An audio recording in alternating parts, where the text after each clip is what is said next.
What is up, everybody? What's up, chat? Yes, we are doing a Philstream. Forgive me for the early production snafu. I am still learning the production end of these things. But this was originally going to be a Philstream, a quarantine stream, perhaps, because your boy came down with the COVID. Yes, I've got the vid. I'm feeling pretty good. I may sound a little congested. That's about as far as it goes. I have slept all day, but nonetheless, I'm doing all right. But I have to be 24 hours symptom free before I go back to work. So why not do a Philstream, right? We really didn't have anything planned, so we didn't know. We know Dev had been in Vegas. He just got married at the Little White Chapel, and we'll talk about that tonight. But I'm not alone. I'm not alone. In fact, I've got Big Steve Lamb with me. Yo. And Mr. Dev. Yo. Both were available to come on tonight, so I figured, you know what? Let's do a Philstream, and I'll kind of command the ship as I do. Command the ship. And and I also figured, these guys come along, they could, just throw in comments, whatever. So we're gonna talk about a couple things tonight. It's not gonna be a terribly long stream, but first, Mr. Dev. What up? Tell us, what's life like as a married man? Same feels like unmarried. Nothing. Food still tastes the same, man. You know what I mean? Cheers About to Dev. food, I mean, poontang. Now, cheers to Dev. Everything still is the same. There's nothing different. I've been with the same woman for 4 or 5 years, man. Nothing's changed. But, except for you ladies out there, don't get none of this that y'all been waiting for. That's whole life, you know what I'm saying?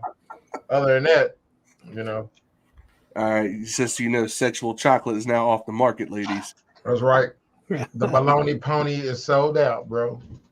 The love muscle is out of commission. How was Vegas? I saw you were sending some of those clips to us. It looked like you're having a good time out there over 4th of July. Was it? I had a horrible time, to be honest with you. But it was 116 degrees. There's no palm trees there. That's the only palm trees. There's no trees. It was 100. The night of the fireworks, about 9 or 10 at night when they let them off, it was 106. Oof. At night. At midnight, it was never. Nice. It was never under 100. I was there a whole week. It was never under 100, no matter what time of day it was or night. It was at least 100 degrees, even if it was 1 or 2 in the morning. Okay, I've never been to Vegas. I've never been to Arizona, New Mexico. Let me is there a difference? Is there a difference between you live in Kentucky, I live in Virginia. We both know that south of the Mason-Dixon, in the southeast of part of the United States, it is a very humid, soaks right through you kind of heat. And they always talk about how Vegas and places like that have a dry heat. Yeah. All right. Is it different? You don't sweat. Put this way, today was 90 here in Kentucky where I'm at now. And on my way home, I live 5 minutes from my job. On my way home, I was drenched in sweat. Out there, I walked a mile in 116 degree weather and barely beat it sweat. But that's dangerous because you don't know you're hot. But it's like a hot that just stays where you're at the whole time. Unlike a humidity hot, it's a little different. You sweat a lot more. And by the way, there's no bugs.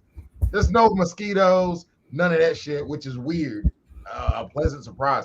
But I tell you, my trip, it went pretty horrible from the jump. I got there and the bank disabled my card like the day I got there. Like I got there Sunday night and literally. No! They thought someone had stolen. No. I thought that too because I was like, well, I just fixed that Monday. Tell them I'm here. No. It was fraud like in China and like in Arizona, places I've never been. So they closed my card and I had to basically speak to a supervisor to get it turned on. Like, hey, I'm in Vegas. It's my only income, bro. He took my card. So they ended up making a deal with me to keep my card on. And every time I use that, to turn it off on the app to turn it back on, which is okay. But when you're in a casino in Vegas, Steve's been there. There's no Wi-Fi in that son of a bitch, man. So basically, my phone was out of commission the entire time unless I was going to use my bank card and turn it back off. They make you pay $14.99 a day to hook up to their Wi-Fi for more than one device. It's $25 a day to park your own car at a resort you're paying to live in. We used the Uber the whole time, but the Uber was like $250 for the week for like as much times we used it. Everything you want to do is basically inside. But if you want to go like to the Sphere or to a strip club or to a tattoo parlor, you know, they got like a $10 tattoo parlor. It's pretty cool. Oh, nice. Yeah, we went there. The Sphere was okay. That was the day it was 116. Yeah, but that's probably worth it. That's an experience. It's not because it is, but it's not. It's cool to see, but it's more like it's like an IMAX on steroids. It's like an IMAX that goes all the way around your head, right? You do it once and you're good. It was like $274 to sit in basic seats. Like we weren't in bad seats, we weren't in great seats. The great seats are top row. That's where you want to be. Bottom row is. Did you see a show? It was like a show on like how fucked up we're making the earth, basically. It was dope. Jesus Christ. It was dope. It was dope. It was dope. But you know, the showtime, it says on the ticket started at 2. But when we got there, the doors were locked. We got there about 30 minutes early, which we thought we'd have to be. And so did about 8,000 other people. Not the same thing. So for 45 minutes, we were standing outside in the parking lot. Have you ever been in a stadium parking lot that's like that, where there's no shade, zero, just concrete for miles? It feels like 116-degree temperature for 45 minutes waiting to get inside. Once we get inside, the show just started for 45 minutes. They had some cool robots in there that were like interactive. You could talk to them, they'll talk to you back. Like those Tesla robots, they had about 4 of those in there. But it was about $260, $270 for 2 tickets, man. In a very medium range ticket. Like most people said what we said in the kind of seats we sat in. So that is and the food was terrible, by the way. They don't put salt and pepper on their shit. Maybe it's just a southern thing, bro. Maybe it's they don't have any. By the way, it's owned. Pepsi basically owns Nevada, but right, that's where Pepsi headquarters is out there. Right, so there's no Coke Zeros, like nowhere. There's like one Walgreens that had Coke Zeros in, which is attached to the hotel. So Taco Bell's cool. It had a bar you could like get vodka, and in your Baja Blast, like it's like literally it's a nightclub. It's a nightclub. They got like strobe lights and dance floors. In a Taco Bell. Taco Bell. It's like a nightclub. It's 24 hours a day. It is super packed. I may have to. You see, it's funny. I used to recruit truck drivers, and one of the places I recruited for was Las Vegas. We had a position where if you lived in Las Vegas, we would fly you to wherever we need you to work, and you'd work out that location, and you'd be home for a few days or whatever, and you'd be back out on the road again. And people love that position because of the fact that they could get out of Las Vegas. They're like, oh, great. I love it. I just come back home for a few days, enjoy it, and go back out because they wanted to get out of Vegas. I'm like, I want to get into Vegas. This sounds dope. It's okay. Like, I wouldn't recommend going for a week. Go for 3 days. Three days. I seen the dueling piano that Steve was talking about. It was pretty cool, man. They chipped me out $20, but it was pretty cool. You know what I'm saying? It was like if you were into a white time, that's where you want to be at. There's absolutely no niggas in there. Like it's literally 100 white people crammed into a little room with 2 pianos singing like Journey and fucking Queen. Basically, what it is. It's pretty cool. Like I like karaoke type shit, so it was cool to me. You know what I'm saying? But they definitely was a lot of white girl dancing, wasted stuff in that place. I didn't really play a lot at the casino because my card was so fucked up. Every time I went to the machine, I had to turn my card off and on. In order to turn my card off and on, I had to walk outside the casino because of Wi-Fi. You're better for it, dude. That was a sign. They were protecting I don't play cards and nothing anyways. I was just gonna play slots. So I only played about $200 or $300 in slots. Yeah, I play slots. I go up to blackjack and roulette. I go to the casino up in Charlestown.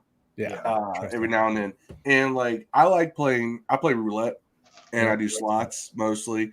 One of these days I'll go up there with a fat water cash to play some Texas Hold'em. It was pretty dope. They had I know Rod would love. They had a Raider store in it's kind of, they got all the casinos. Steve knows they're all kind of connected. They got this mall like thing that's in the middle. It's not really a mall, but it's indoor. It's the dopest shit ever. The whole sky is like. You went to Fremont Street? That's where I got married at the Neon Chapel. That was pretty cool. Oh, really? I went to when I first got there though. I had all these problems. And how I figured it out was the first place we went when we touched down. We went to put our bags in our rooms and went straight to the dispensary. It was like we got there at midnight. We went straight to the dispensary. And when I tried to use my card, that's when I found out it didn't work. So that pissed me off. So I had to basically, my girl bought the stuff in the dispensary, and they ended up giving us like 3 pre-rolls for free, which my goal was to smoke them on 4th of July, you know what I'm saying? But when the 4th of July came around, they had literally a RV in front of the hotel Planet Hollywood where I was at. And it was like for niggas they would just arrest and throw in there until they got ready to take them to jail. And that's exactly what it was. It was like a full RV of just niggas that's going to jail for fucking up out there. And I was so scared of like those pre-rolls. I just ended up sounds like a Philadelphia Eagles game. I ended up throwing the pre-rolls in the trash can. Everybody asked, "Hey, you want this pre-roll?" I looked at them like I was like, "You're going to kill them or something." I was like, "Hey, man, I can't smoke these pre-rolls. I'm going to get on the airplane. I can't take them. You want them?" And they was like, "Oh my god, I can't believe you're offering me drugs." Like, nigga, we in Vegas, bitch. I ended up throwing them in the trash can, dog. 3 pre-rolls unopened. They're about $70 a pop. I threw them in the trash can because I didn't want to Caitlyn. What's not Caitlyn Clark? What's the one in Brittany Griner? Brittany Griner myself into and end up in a Las Vegas jail, but. Other than that, man, the coolest thing, I went to an art museum. I can't think of what it's called, but it's right behind the Balenciaga store. Yeah. And we went there, and that was pretty dope. It was kind of like we watched the Van Gogh in Nashville like that, which is all like LED screens everywhere. Yeah. On the wall. So we did that. That was pretty dope. They had they had the Van Gogh thing in DC as well. It actually changed it. Now it's doing Claude Monet. So if you're into immersive art experiences, I do recommend you do it. Dev's done the Van Gogh. I've done the Van Gogh. I did Van Gogh. How much was it there? Because it's like $50. I've done Van Gogh. It's like $45-$50. Yeah, but the one we went to, it was like 75, and it was just bigger, but it wasn't as good. That I think I can probably pull. There was a couple things that I liked in there, but it wasn't as. I didn't feel like it was as good as the Van Gogh one. For what the Van Gogh one was amazing, but I also see this is where intellectual. Here's the coolest thing about it. If you see that was inside of the art, the art thing. That was pretty cool. You know what I'm saying?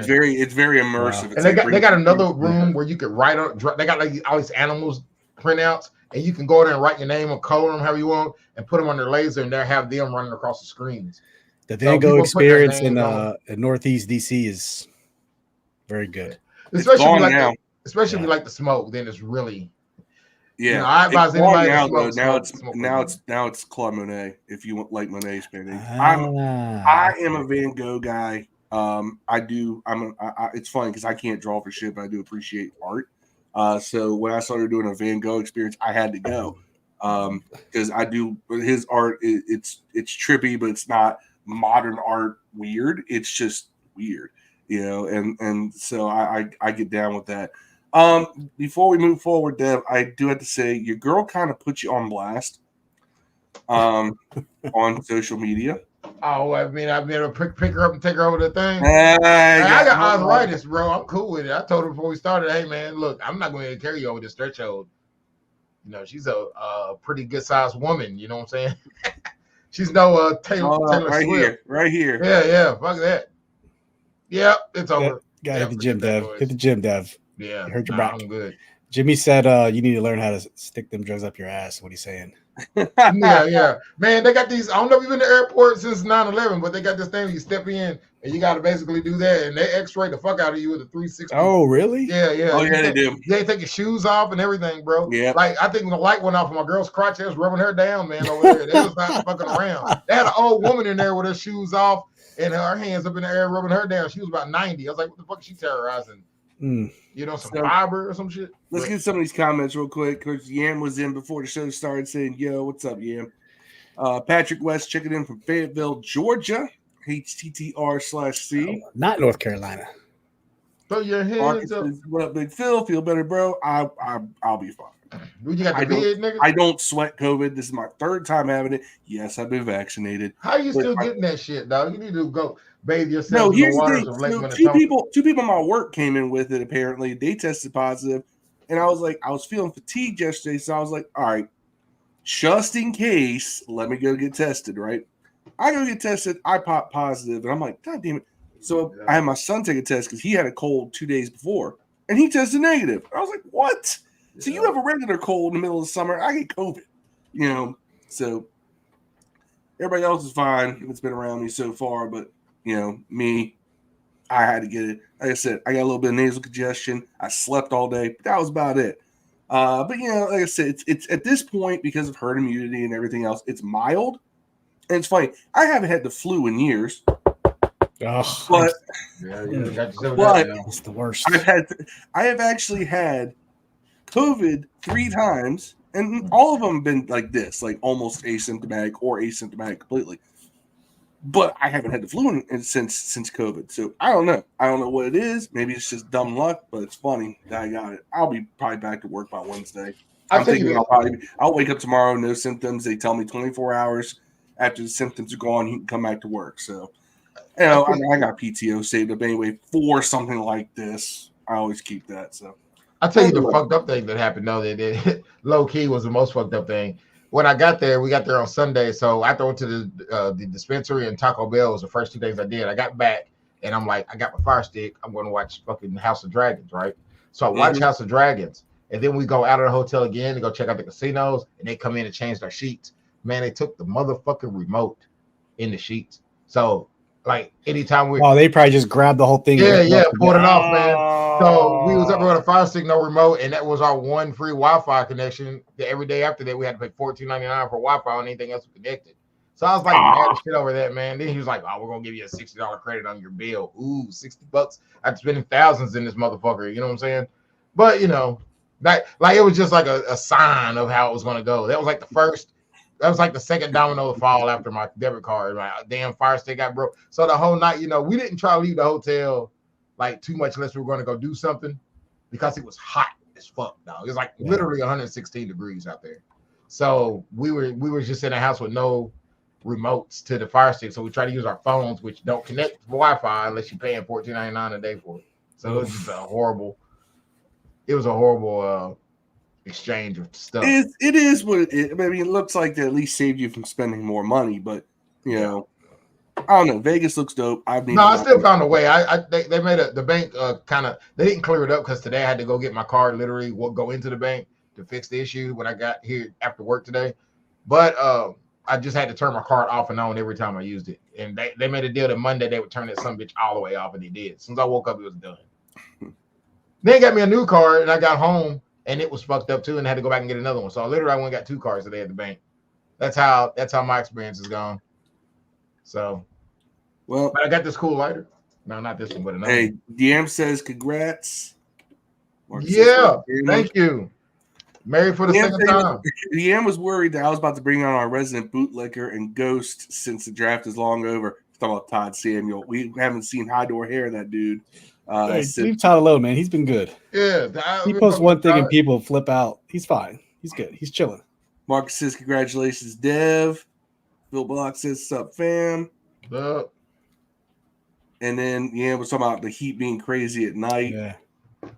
It's definitely crazy. Block needs to praise. Ryan Elias says, it's been hot as fuck. Your boy looking like a Brazilian with all his golden skin. Yo, I went on vacation and I went to the beach. I got a little more of a golden dome. I mean, the lighting in here washes me out, but I definitely came back darker. But it's weird because I went and laid out in the sun. I was like, all right, I'm gonna get re-brown everything, right? Shoulders all nice and brown, but lower part of my belly brown, and that was reflection off the water because your boy does have a belly. Where'd you go? I went to Virginia. I went to Williamsburg and I went to Virginia Beach. Oh, I like went down Florida where sharks was biting the fuck out of people. No, I'll be doing that in a couple of weeks. Out there water, man. Sharks. I'm going down there. Fucking around, man. They're like the Israelis out there. Keep going. But I have this weird, like right here is all white still. Like it's all like a fish's belly biting shit. Yeah. Like, I'm not about to pull my shirt off in the middle of the stream. I haven't reached that level of status of a internet personality where I'm going to do that for views. But like here, and it circles down like right below my belly button. It's still white, and I'm like, that's the part that's closest to the sun when I'm laying down. So what the hell? Anyway, Phil Bullock says no breeze, just hot and sun. Is that how it is? There's no breeze in Vegas? Yeah, No it's wind? absolutely it's absolutely no wind. Yeah, it's absolutely no humidity, no wind. But hey, no mosquitoes, no ants, no insects. Nothing wants to be out there except dumbasses who want to get drunk. But another weird thing I noticed, I don't know if Stevie noticed this. There's a lot of girls walking around with their whole ass out in Vegas and just a ton of fucking little kids running around. Oh, yeah. Like there's like tons of 8, 9-year-olds in the casino, sitting on dad's lap while he's gambling. Kids like are not supposed to be in the casinos. Ever, dog. They got like cheerleading competition, dance teams in there with just little pre-teen girls and boys in there, and just straight up debauchery, man. Like dudes walking around smoking blunts, like fucking asses hanging out of just it's all showgirls, just stoned ass walking around everywhere by the thousands. And just right here. See, so we've all got varying levels of ratchetness within our group here. Like none of us are saints, but we do have lines we draw. We're like, this is a little much. Yeah, man. Right? I'm like, dude, you don't even have the asses out with the kids. You know, trust me. I know there's times our conversations in our group chat are, I'm saying like, yeah, I hope Steve's wife doesn't see this shit. I got some Bucky socks. We opened the Bucky's. Oh, you got Bucky's near your place? Right up the street. My son works there. He's the guy that hands out the brisket. I got one under construction right now, about 20 minutes south of me, buddy. This was like 5 minutes away. Yeah, and you know your kid's handsome whenever they get him to pass out the brisket samples. You know what I'm saying? That's how you know you got a handsome kid, man. I'm letting y'all know this. It's true. It's true. He's dressed like a black cowboy up there in the front, but he's. Phil Bullock says that it was 91 degrees in Syracuse, New York today. Phil, I'll bet you it was humid as hell. You're right up there. You know, the summers in upstate New York are amazing, dude. And Phil Bullock, I lived right north of you. I was at Fort Drum, and the summers are just amazing. 91, it ain't gonna get any hotter than that. It was great. Falls are beautiful. Jimmy Lee Patterson checking in. He's in New York as well. Hey, man. Brick City. No, I got that $10 10 of Papa. I got this one right here. Oh, you got a diamond. Yeah, dissolving ink for $10. Right, basically. I think he went over one track. You know what I'm saying? Yeah. I forget his name. I'm taking zero care of it. I haven't put anything on that motherfucker. It's like I forget. GM pointing out that when he goes to Comic-Con in Japan, it's out in a giant parking lot on the side of a huge shipping port, and you're guided into groups. He's talking about your IMAX experience. And it's like lines that wind and weave for like a mile and a half. That sounds like when I went to GalaxyCon earlier this year. Yeah. I mean, once you're in there, it's pretty good. And they got the best place I ate was probably Ramsey's Burger, and it was just a burger, man, but it was just so good. But the cheapest place I ate was PF Chang's. If that tells you how expensive everything is, like Taco Bell was like $50, man. And I got like 2 quesadillas and 2 tacos. Vodka at Taco Bell. Yeah, vodka Baja Blast. Do it. They can do you in. Like margaritas. They got margarita tents every 5 feet, and the margarita's like $25. Yep. I'll tell you, I was down in Virginia Beach, and if anybody here goes to Virginia Beach, now I know that we got a lot of DMV people. They could probably go to Ocean City. I don't blame you. I like Ocean City better. I went to Harpoon Larry's. Every time I go to Virginia Beach, I gotta go to Harpoon Larry's, right? It's a little bar side beach. It's a place that a lot of people go, but it feels like a locals joint, right? And it is a locals joint during the day, right? At night, it gets a little different. Went there. I'll tell you what, it was pushing 100 heat index down in Virginia Beach. Got in there. I was just downing frozen like rum runners and pina coladas and stuff. I was like, you know, normally I'm a cold beer kind of guy, but when it gets to a certain temperature, it's like, give me the frozen mixed drinks. I don't care what anyone says. It's got liquor and it's frozen. It's going to keep me cool. And I had a bunch of those. I mean, seafood. It was good times. Those are good times. Give me some seafood and some frozen drinks. We're good. But I'll tell you what, some of these comments are getting a little crazy. So Yam says that Krabs has the most odds in the player's favor, but I barely understand it. And that's how it gets you. Because you don't understand it, you don't realize if you won half the time. That's right. Dev says, I should give you Israel cousin Malachi. He lives in Vegas. He knows where all the good places to go. I got a homegirl that I know real well from here. She lives in Vegas. So I reached out to her. I didn't really get a hold of her. I have a friend there that also is in the porn business. That lives there, and I can't get a hold of him either, which I guess I'm glad of that, I guess.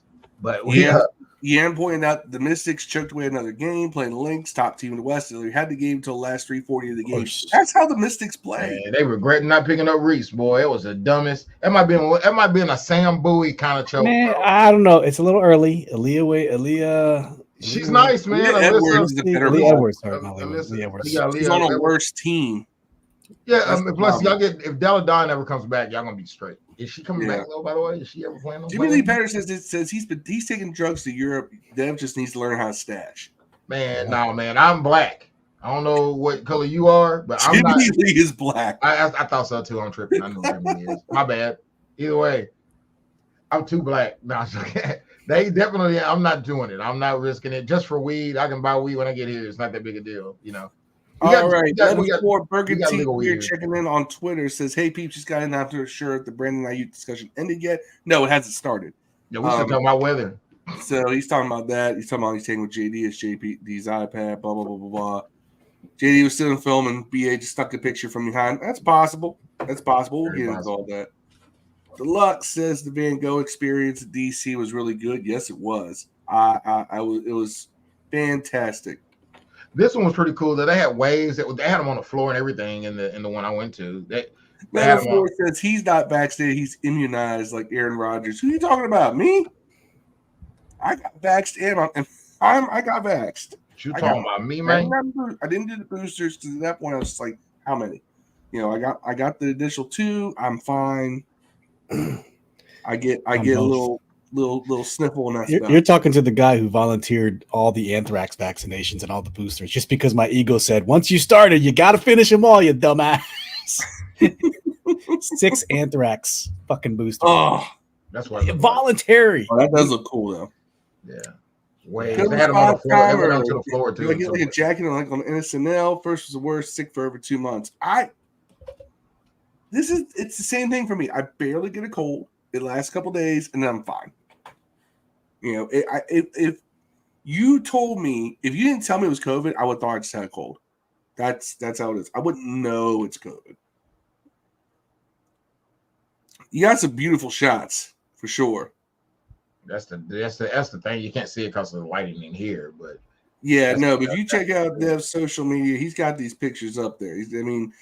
Vegas is a beautiful city to look at, especially from just the neon lights and everything else. The fact that there's nothing in the distance, it really emphasizes the city. And all that's what it looked like inside the sphere. If you can see that, that's what it looked like inside of there, right? That's cool. And it's like when they boosted into the mountains, they threw like cold wind at you. It was like 4D if you've ever been in IMAX. Yeah. You get like when it's watery, that's throw some water out there, some spray and all that's just a mist. It's kind of cool. All of a sudden, bam, you're in the back of a fucking cab. Deluxe says, congrats, Dev. Yeah, congrats, Dev, for Jimmy Lee. Yeah. Deluxe finds the dry heat. I think it's better, but you have to drink water. You get hydrated real quick. That's not a problem. Deluxe says, Bucky's brisket handsome. Yeah, man. Handsome guy. Phil Bullock says, Watertown. Talking about where you were at, Steve. Yep. GM says he used to be a Myrtle Beach guy back in the day, but I hear it's gotten shitty now. Myrtle Beach is still Myrtle Beach. So I get to go to Myrtle Beach every now and then because too many kids there too. Too many kids there too. I like vacation. Myrtle Beach is kind of like it's kind of like if you were to combine Ocean City and Virginia Beach, you get Myrtle Beach, right? It's not that shitty. Personally, Ocean City is my favorite, but that's because I like the waves at Ocean City better because I body surf.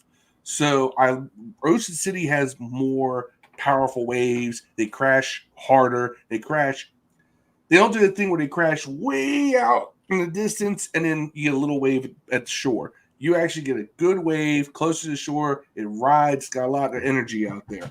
So for those who know, you know. If you don't, you don't. You know, but like I said, I'm one of those dudes gets out there and literally just rides the wave with my body. I don't use a board or anything. And if you catch it right, it's like riding a roller coaster. It really is really cool. That's why I like Ocean City. Doug says there's some great reasonable places in Vegas. Hash House to Go-Go is one of the best. That sounds like a place to go. Yeah, I'm talking about that rebounds is what killed the Mystics tonight. Yeah, if I had reached, I would Says have he some did a rebound. scavenger hunt with a 1979 cult film, The Warriors as a theme. It was hot, and I was hungover riding 60 miles in New York City streets. Wow, That- really? You did a scavenger hunt? Like the theme was the Warriors? Yeah, That's awesome. that That's sounds like fun, but that I would have to be drunk to do that. if I could vote on any movie to be remade, it would be the Warriors. I have no idea how you would do that in this time of day. You would have to make it like a There's a Neo family New Italian place York. by the Ferris wheel that's very good. An accordion player will sit at your table, free wine with dinner, old school Vegas. Yeah, if you go to that, it's in New York, New York. You can ride the grotto like you're in Italy, and you can ride it. I mean, not in the Bellagio, I think, and you can ride the grotto. I went to I guess they had a garden in there. It's like a botanical garden type of deal. That was pretty cool inside there. We went to every place in there. It's pretty dope. Well, you see, Yam says that he got quad vax. He got COVID right here. That's where he's talking about in this place that you can ride, go in there. They got like a lake you can go in, or whatever, and with the little French dude. I think Brian Elias is talking to Jimmy Lee Patterson. Bro, you risky as fuck taking drugs in any country outside the U.S. They'll lock you up and stone you in some countries if you're man. If you haven't ever seen nobody get stoned, Google that shit. Oh my god, bro! Like they just sitting there on the ground tied up. Iran still does it. Iran still does I seen one the other day. The sphere looks amazing. He's jealous. Yam says the Mystics are still down 3 starters too. It's just a cursed season. Yeah, well, it just means you're gonna get a good lottery pick. You'll have 2 top 10 picks on the team next year. Not 1, not 2. Anyway. So let's talk a little Brandon Aiyuk, right?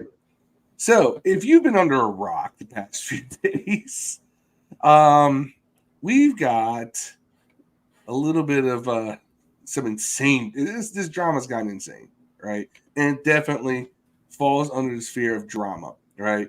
So Brandon Aiyuk, and I'll try to zoom in on this, but basically this is off of Brandon Aiyuk's TikTok, right? He's looking at film of our practice. Now, people are like, where'd you get this? What happened? Where did this come from? Why? Who gave him this? So, the question is, what is Brandon Aiyuk doing? Is he trying to signal something? I mean, clearly he's having issues with negotiations. Right? He is. No, Niners hold all the leverage because they can just slap a franchise tag on him and it's over. And most likely they were probably together because Jaden's in California training. So they're probably together. Jaden is a film junkie, if you don't know that already. So he's probably studying film, and he just snipped a screen of it. If there was all the conspiracy theories like, oh, why did Jaden send him the film? Because, anything with 7-on-7, 11-on-11s, or game installs, that's proprietary team information. Why does Brandon Aiyuk have access? We don't know that he has access. Jaden's probably doing studying. He probably snipped the picture, which I would hope that's the case. But do your money, negotiate with your team, but don't bring my quarterback into it, bro. Do you think that Jaden may have been in on it? No, I mean he was probably just doing his thing. And this is an idea. This is an idea I have. I think Jaden's in on it. Like he's trying to get him to the team and let me help you. Yeah, he's trying to, not that it was Jaden's idea, but Jaden's in on it. Maybe it was his idea. I don't know. But I think it's definitely a coordinated effort to somehow work it that Brandon wants to go to Washington. He doesn't want to be in San Francisco, which is insane to imagine. A player wants to leave the reigning NFC champions and come to us, Washington. Well, he said where it's like he said he wanted to stay in San Fran, but he does want to stay. Yeah, but they don't. But they don't want him. That's his. But let's be honest, no one ever really wants to come to DC. Like it's very rare. So, I want to go, man. I want to go. I want to play with your quarterback. Let's be fair. I mean, Virginia is okay, but we don't have a state or an area that has like this big Tennessee, I can understand. Florida, I can understand, right? Warm weather places, and generally speaking, and Texas, same thing. No state income tax, right? So you can even use Seattle, throw Seattle in there. Las Vegas, now Nevada is also the same way, no state income tax, right? So places like that, like you can have that draw. That's where you can kind of leverage against a place like New York or California. Yes, you get to be in a big media center. You could be a bigger star, but you also are going to lose more of your money in taxes. And that actually does come into play in a lot of these places. But so you don't have that kind of draw with us. I mean, it's not like living in the DMV is the cheapest place to be. It's not. But at the same time, if you're like, hey, I don't like what's going on here. I feel like they're treating me bad. I want to go somewhere where I'm going to feel welcomed. Right. Who is going to be more welcoming than a team like Washington, who is just starved for positive attention? We want positive attention. We've been trying to create positive attention. And realistically, in this situation, we kind of look like the good guys, right? Yeah. Because we know that we know there's no tampering or anything like that. That's been another one, is that we're tampering somehow. We're sending him this video. We're not doing that. All right. This ain't Dan Snyder era, right? But nonetheless, I feel like that this is a whole deal where they're just trying to. I think that obviously Brandon's trying to get his money. He's trying to get his bag one way or the other, right? Right. Remember, he's not owed much this year, and if we were to pay him, it would be starting next season. Terry's contract is cheaper next season. There will be a higher salary cap next season. We'll still have Jane Daniels on the books for 3 more years, probably 4. Is it cheaper, or can we just get out of it? For who? Terry? Terry, yeah. I don't think it's cheaper, is it? Just we can get out of it. Terry's done. His contract's done after next year. We'd have to. I'm saying, but next year we can just cut him. It ain't got to be done. Like, none of that contract's guaranteed next year. Okay, I'm not saying no, it is. You can. He plays this year. You can cut him next year. Next year with nothing. Right. The dead cap for next year is $11 million if you cut him. Yeah, shit. It's like, 11. You can trade him for $5 million after June 1st, 5.6 dead cap, but it's 5.6 dead cap for Terry or 11.2. So you probably need to keep him on the team next year too. So I gotta laugh because it's the first time, like I said, in a long time that we are in a situation where we're just there, right? We're not actively involved in anything. We're just there. We're just a destination. And I had to laugh because it's the first time in a while that something of this magnitude is unfolded. We're involved, and we're somehow not the bad guys. This is where culture change is happening, people. Yeah, culture change is happening because we're not the bad guys. Show hard. Just don't get my quarterback in trouble. That's all I'm saying. Lex says Washington is a tampering, but Mara's competition committee. We know that works out. Never trust Mara. True. Also, so never trust Mara, but you need to watch the Hard Knocks with the Giants. It's so good. They make the Giants look so bad immediately in episode 1. Good. The whole Saquon trade. Hell, that's Hartman. How handsome we're Sam Hartman's so handsome, and we're all in on Daniel Jones, and we got to give him protection. We can't keep Saquon. We got to get Daniel Jones protection. They just sound like fools. If you haven't watched it, go watch it. It almost feels like that someone in the room wants to say, look, man, we don't need to get rid of Saquon, but everybody's scared to say it. It's almost like multiple people in the room were like, look, man, don't get rid of Saquon. But no one's saying it. But the one GM was like, yeah, man. And then John Mayer's like, we got to draft a running back early, don't we? And then Joe Shane's like, maybe. There's lots of running backs out there. They even wanted Eckler. They wanted it to get Austin Eckler on the list. Yeah, they sure did. So I'm glad we're kind of bringing up some stuff here. So Ryan Lyon says we can't cut Terry Manning. He stuck it throughout these shit teams. He's been nothing but an absolute professional. No, I don't want to cut Terry. I want Terry with Brandon Aiyuk. I want studs and stars, right? $30 million. We got money. 35. Never trust anyone from New York. Generally true. And Yam says they should have gotten Hard Knocks anyways. I'm not mad. Hard Knocks usually makes teams look bad. If they're a bad team or a bad franchise, they will look worse. That's why I never wanted them here under Dan Snyder, because I was like, we are going to look. Everyone thinks we're an absolute circus under Dan Snyder. The last thing I want is cameras on everything, because we're going to look like the biggest clown show. So now I wouldn't mind, because I think we got adults in the building. Yeah. But Phil Bullock says, man, we ain't doing Terry wrong for even having his name in trades, cut to let go talks. Not me, Phil. I would love to find a way to re-sign him after next season. I want him and Aiyuk here for 5 more years if we can combine. If we do that. Now, look, if we don't go after Aiyuk because it's like, hey, we want to spend the money elsewhere, I totally understand. But if you want to roll the dice on that, I'm not mad either. I'm not mad. I like that. Now, speaking of this whole conversation, former Washington Redskins wide receiver and personal friend of the show, Anthony Armstrong, AA, called out our boy Dev.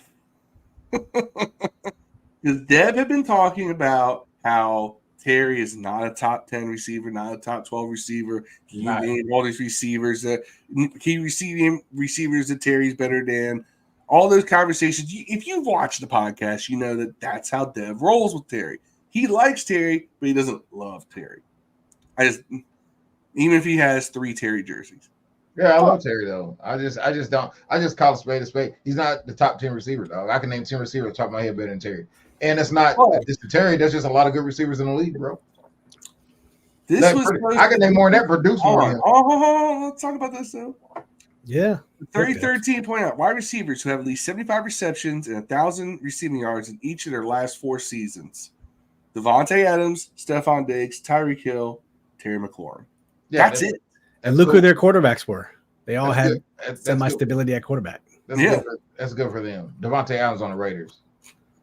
Yeah, but they had Derek Carr. Derek Carr's a good quarterback. He's a decent quarterback. He wasn't there with Derek Carr. Not last year. But he was in, but he also had Aaron Rodgers some of those seasons too.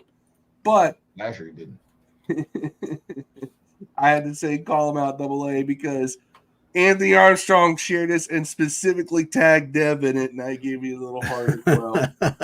I fucks with Terry, man. I like Terry. I don't want to get rid of Terry, dog. I don't want him to ever leave, honestly. I'm just saying, dog, like 30-something $30 million. You're getting paid like a top 5 to 8 quarterback receiver, but I've never seen the top 5 to 8 years. But if you look at consistency, his consistency. Now here's the thing. He's good consistently. He's Chauncey Billups. Great. He's Chauncey Billups. He puts out. You know what you're getting with him, no matter how shitty your quarterback is. And God, we ran through 2 seasons basically with Taylor Heineke. Sounds like it's bad quarterbacking, and somehow we still got those kinds of numbers out, Terry. I got a question for you then, since you brought that up. I got a question for y'all, and we probably could save it for next podcast with AA. But who is y'all's top 5 quarterbacks in Washington history? Just quarterbacks, because after 3 it gets misty, right? Like you could say. Your boy, Sammy Ball 1, Theismann's probably 2, or Jurgensen. Any order you want to put those 2 in. But after that, the list is Kirk Cousins. Is he on there? Of course he is. Is RG3 on there? No. Why not? He had one good year. Who are you putting over at 5? Mark Rippon. Ooh, I didn't think of Mark. He had like 3 good years. Brad Johnson. Mark probably 4. Y'all forgot Billy Kilmer. No way. Yeah. Billy Kilmer took us to a Super Bowl. A lot of niggas, not a lot of niggas, but so did Doug Williams. Is he on there? No, Doug Williams tag team with Jay Schrader. That's different. No, I would go Sammy Ball. I would go Sammy Ball 1. No. Who's better, Jurgensen or Theismann at 2, though? I go Jurgensen 2, Theismann 3, but that's real close. It's super close. Yeah. It's hard to. Then here's the thing. Do I go Kirk Cousins 4? Rippon might be 4, bro. And then Kirk 4, and then Rippon 5? Or Rippon might be 4. He got a ring. Either way, we probably need to save this content for another episode.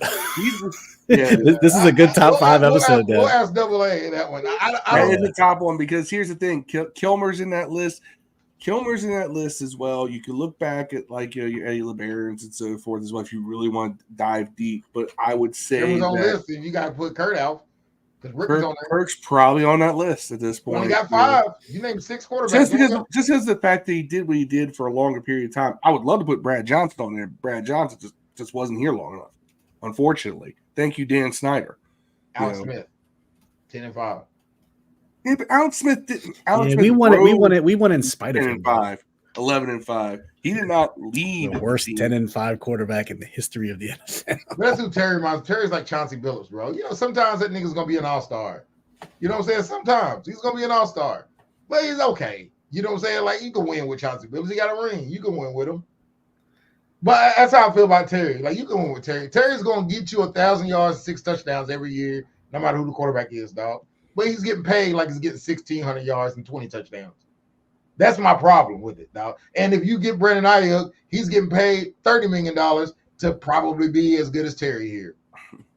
And that's the problem I have. You're not gonna get 75 and 1,000. Man, you're gonna play $30 million for 75 catch receiver, dog. That's crazy. That's almost asinine. You said the same thing about Terry at 23, and now you're saying I think it's too much for 23, bro. Now that's cheap. But I'm saying at the time, $23 million for 75 receptions is fucking crazy to me. It's insane. It's gross negligence, man. Like that's like you paying a dude $50 to mow your yard and he just mow the front yard. You gotta look at how the market's being projected and get ahead of it. What is a high buy now? It can be would be a low buy later. We'll be the only team in the league with $70 million in 2 receivers that ain't gonna be in playoffs. That's crazy. It'll be impossible. It'll be 50. It'll be like 50 something. And you still got Dotson for 2 more years on that rookie contract, $7 million a year. You still got that. That's what I'm trying to say. You got $70 million in receivers to win 5 games, bro. It's crazy. The best teams in the league, the teams that go to Super Bowl don't have that much money in receivers, man. That's crazy to me. But I mean, I guess. I mean, if San Francisco re-signs Aiyuk, they have. If you count George Kittle, they have way over that. Man, I'm talking about wide receivers. We still paying Ertz. You want to count Ertz salary in there too? Like that don't make sense. I mean, he's getting like $2 million. That's nothing. I'm just saying. I don't know. 2 wide receivers, 3 wide receivers, $70 million, dog, to win 4 games in the season is gonna be a hard pill to swallow, bro. That's all I'm saying. How many wins do you think you can attribute to Aiyuk being on your team, bro?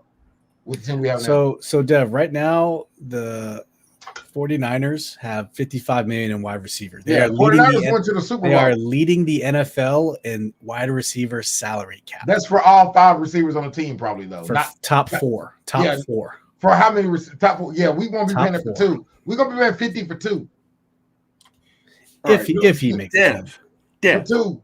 They went to the Super Bowl. Let's the whole wide receiver room is $50 million. Roll it back for a second here. If we're ever going to make it to the playoffs, make it to the Super Bowl, we got to start doing playoff team and Super Bowl team shit. Nah, man, they drafted them dudes. We got to draft. Well, they drafted them dudes. We got to draft. They didn't pay for them dudes to come there. They drafted them. San Francisco. You drafted a receiver in the first round. They drafted Brandon Aiyuk, dog. Who drafted better?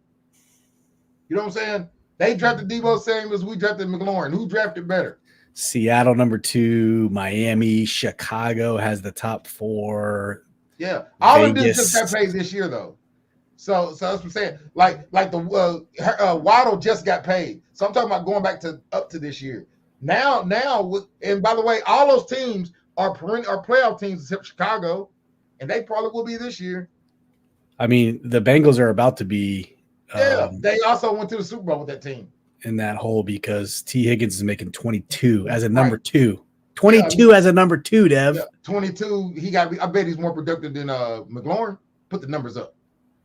Or T. Higgins? Yeah, I bet he has at least as good a stats as McLaurin, who's our number 1. Dude, he's got an all-pro quarterback throwing the ball. What's the name would play for him last year, dog? What's the name played for 4 games last year?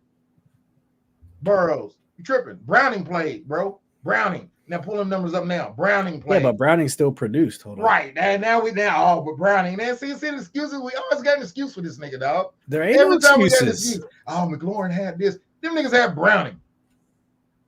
If we started the year and we said Brown is our quarterback. T. Higgins had 600 yards last year, Dev. Yeah. How many games he played? 12. Right. Why did he play 12? He got hurt. Extrapolate that.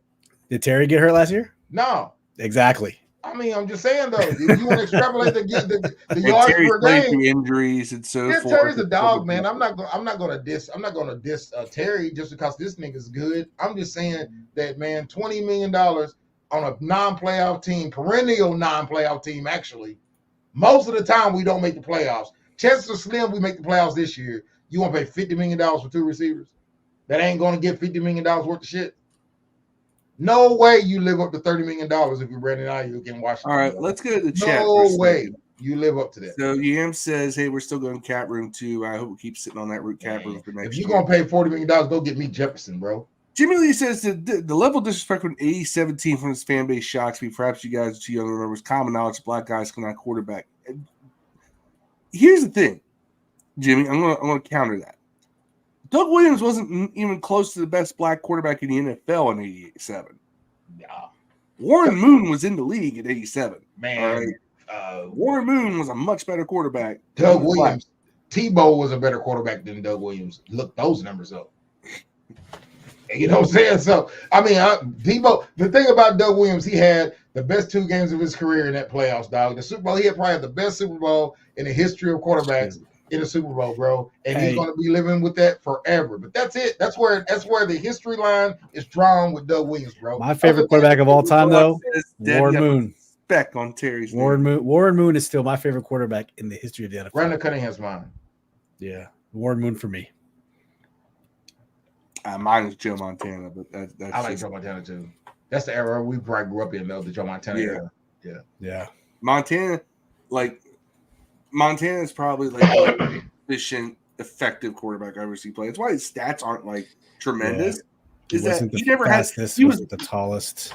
He was efficient and effective, and I think the Niners won all the time.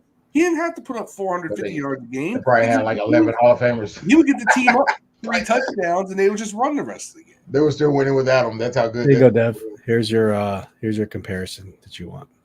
Yeah, I mean, P. Higgins has no Pro Bowls. Yeah. I mean, getting paid almost the same amount of money. He's got one. Terry got one in the year that St. Rod, whatever his name is, should have got that one. He didn't get. Amon Rod smoked Terry in every physical category and didn't make the Pro Bowl, and Terry did. That's the year Terry got paid. They gave him the Pro Bowl. That's how, it's all crazy, man. Like I said, I like Terry, man. I don't want to now $24 million ain't shit for a number 1 receiver. I'm not going to diss that number again. Yeah. But $30 million for a guy I don't think is better than Terry personally. I don't think he's. You mean Brandon Aiyuk? I don't think Brandon Aiyuk is a more talented player than Terry. He's more productive, but I don't think he's a more talented player than or as talented as Terry is. I think that's probably neck and neck. If you choose one, you could probably choose the other just as easy. And $40 million for that dude to come in and probably be. I want to wrap this one up because we can go on and on about this one. The last sports nugget, and I think this is stupid because this is really weird that this just got brought up out of nowhere. But Sportskeeda, which I hate, they're absolute clickbait. They're like the BuzzFeed of sports. Tweets this out, and they ran this story. Former Washington Redskins owner Daniel Snyder used to make the team pay for coffee at the facilities via WUSA 9. Now, why Channel 9 also ran this, I don't understand. The reason why I bring that up is because we knew about this last year. May of last year, Mike McDaniel was making jokes about that when he was a coach here, that you had to pay for coffee. Well, that's when they released all the grades on the facilities. Remember that? And we had like Fs across the board, except for like trading staff was the only. Why are we bringing this up again, Channel 9? It's slow news cycles. It's. Why are we doing this, Sportskeeda? Why are we bringing up old shit like it's new shit? And this is the second year Dan Snyder's been gone. Right? Isn't it year 2, right? Yeah, it's year 2 without him. Going to year 2. We're still bringing up old shit. Let the guys make changes, dude. Let them have time to make change. That's all. Yeah. Why you gotta bring up old shit? Exactly. I just thought I saw that and I was like, we knew this. This is not news. We knew this. This came up a year ago. Before Dev, you're muted. Muted. Dev, you're muted. I don't think he doesn't have his earphones on, so he doesn't know that he's On. he's muted. He must be having issues. He's having issues. I can't unmute him. He has to unmute Oh, himself. man, one of the kids called. I'm sorry. Oh, All right. Okay, I thought you were talking to us. I was like, Dev, you're muted. No, I was cussing these kids out, calling me during podcast hours. You know how they get. Anyway, so Deluxe says the Brandon Aiyuk's a 4-5 guy. Shanahan's offense creates space and yak. Terry's actually bigger, faster, and more athletic. Yeah, I like Terry over. I like Terry more than Aiyuk, and that's another reason I'm like, man, you're paying $40 million for a guy that's not as good as the guy you have. Phil You're Bullock gonna pay 80 in 2 quick years? question for you, Dev. So let's see what Phil Bullock's question is. Phil Bullock asks, who is the better back, Emmett or Barry? Barry. Barry. Yeah. I think Emmett, if Barry had Emmett's team, he would have like 4,000 yards a year. Some crazy shit. Barry did what Emmett did with less talent around him. In a passing offense, too. Yeah. Emmett was on a team that really, it's funny, a lot of people think of Dallas Cowboys, think of Michael Irvin and all that. If you look at his statistics. yeah, but Aikman was only throwing for like $3K a year. He was barely, you know what I mean? They weren't breaking crazy yardage. They fed Emmett. Yeah, that's right. Gary Clark was running behind an offensive line that barely ever had a tight end. They were always in 3 wide receiver sets. He never had a fullback till the end of his career, and he didn't particularly like that anyway. So Gary Clark was Urban statistically. Barry Sanders is the greatest running back of all time. I've said this every time. That is the measuring stick of which I measure all running backs. I'm going Walter Payton, but I'll get you. Sweetness. Yeah, I'm going Walter. South in the chat. I like OJ too. No contest from Yam, Barry from Deluxe. Yeah, says Emmett stayed in the league too long, just get the record, and everyone knew it. South says we hate Emmett. Oh, we do, and we hate Zeke. Every time people talk about, I used to love looking at like whenever you get those 1,000-yard club cards from like Tops or whatever, and you look at their season, and I always took a little pride when some of his worst games were against us. It's like, yeah, you got 1,500 yards, but 2 of your worst games were against us. Damn it. Yep.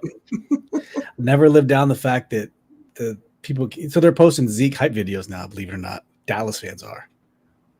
Now, what else they got to get hype about? I'll just keep. I made a GIF of him getting, that last 49ers game 3 years ago, where you guys got bulldozed. He had him under center, and just got flat.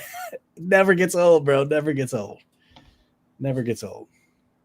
Ooh. I mean, who else? What else you gonna celebrate in Dallas? What else? Now, this is the question. That's Barry and question. Peters same combo or not? No. Close, but I think Barry was better. One's longevity, one. Yeah, one of them's in that tier right below. I think Adrian's in the tier right below. I think there's like 3 tiers of Hall of Fame running backs. There's one that's got like the Jim Browns, the Barry Sanderses, and the Walter Paytons, the Adrian, cream of the cream. I think you put Adrian in the same boat as an Emmitt Smith. I don't know about that either. I think he's more than Eric Dickerson. Nah, Eric Dickerson, no. Like Eric Dickerson, he didn't have the consistency throughout his career. He was great in L.A. He went to Indy and just after that. Yeah, whoa! I just pulled up their stats together. Barry Sanders, for all the games we thought he played, there's no way Adrian Peterson only played 30 more games than him. I remember Adrian missed like 2 seasons worth due to injury. Is that because look at these numbers, man. They're pretty damn close. They are close. Look at that. Yeah, Adrian Peterson also, he had seasons where he didn't play half the year. He had seasons that he missed due to knee injury. The Arizona seasons, the New Orleans seasons. He ran the ball 200 less times almost too, and had more yards. Yeah, 5 yards to carry, bro. Yeah, it was 4.6. AP had 30 more touchdowns, 20 more touchdowns. Excuse me. Yeah, Adrian's dope, man. Adrian's dope. Like I said, I think he's in that more of a third tier. I think he's in that. Who else AP should be a first ballot Hall of Famer, right? He's definitely I agree. Okay. And he's gonna be a Viking, I'm guessing. He ain't gonna be a Washington. He's gonna be a Viking. Yeah, for sure. But when they put you up in the Hall of Fame, they do have to list what teams you played for. Yes, we got that. Got that tick and mark on our our belt. too, a lot of people. Sean Alexander then? Sean Alexander. I heard Steve say this on the last podcast that I wasn't on, and I was listening. where Steve said that we don't have a lot of Hall of Famers. Wrong, buddy. What the fuck? We got a lot of Hall of Famers. We got like 10 on one team. What the fuck are you talking about? We're like 4th or 5th in the history of NFL Hall of Famers, man. Are we? Be in top 2 or 3. Got to be, right? What's it? Pittsburgh right Cowboys and Steelers. Pittsburgh Steelers, Cowboys. As of June 2024, 23 players and coaches from the Washington Redskins, now known as the Washington Commanders, have been inducted to the Pro Football Hall of Fame, right? Art Monk, along with Darryl Green. Are you going to list 23 of these motherfuckers? I will, but I'll be fast. Art Monk and Darryl Green. Sammy Ball was a charter class inducted in 1963. Sonny Jurgensen, inducted in 83. George Allen, coach, inducted in 02. Cliff Battles, running back, inducted in 68. Bill Dudley, Turk Edwards, Ray Flaherty, Joe Gibbs, Sam Houston, or sorry, not Sam Houston, Ken Houston. Look at Sam Huff. Sam Huff as well. George Preston Marshall, fuck him.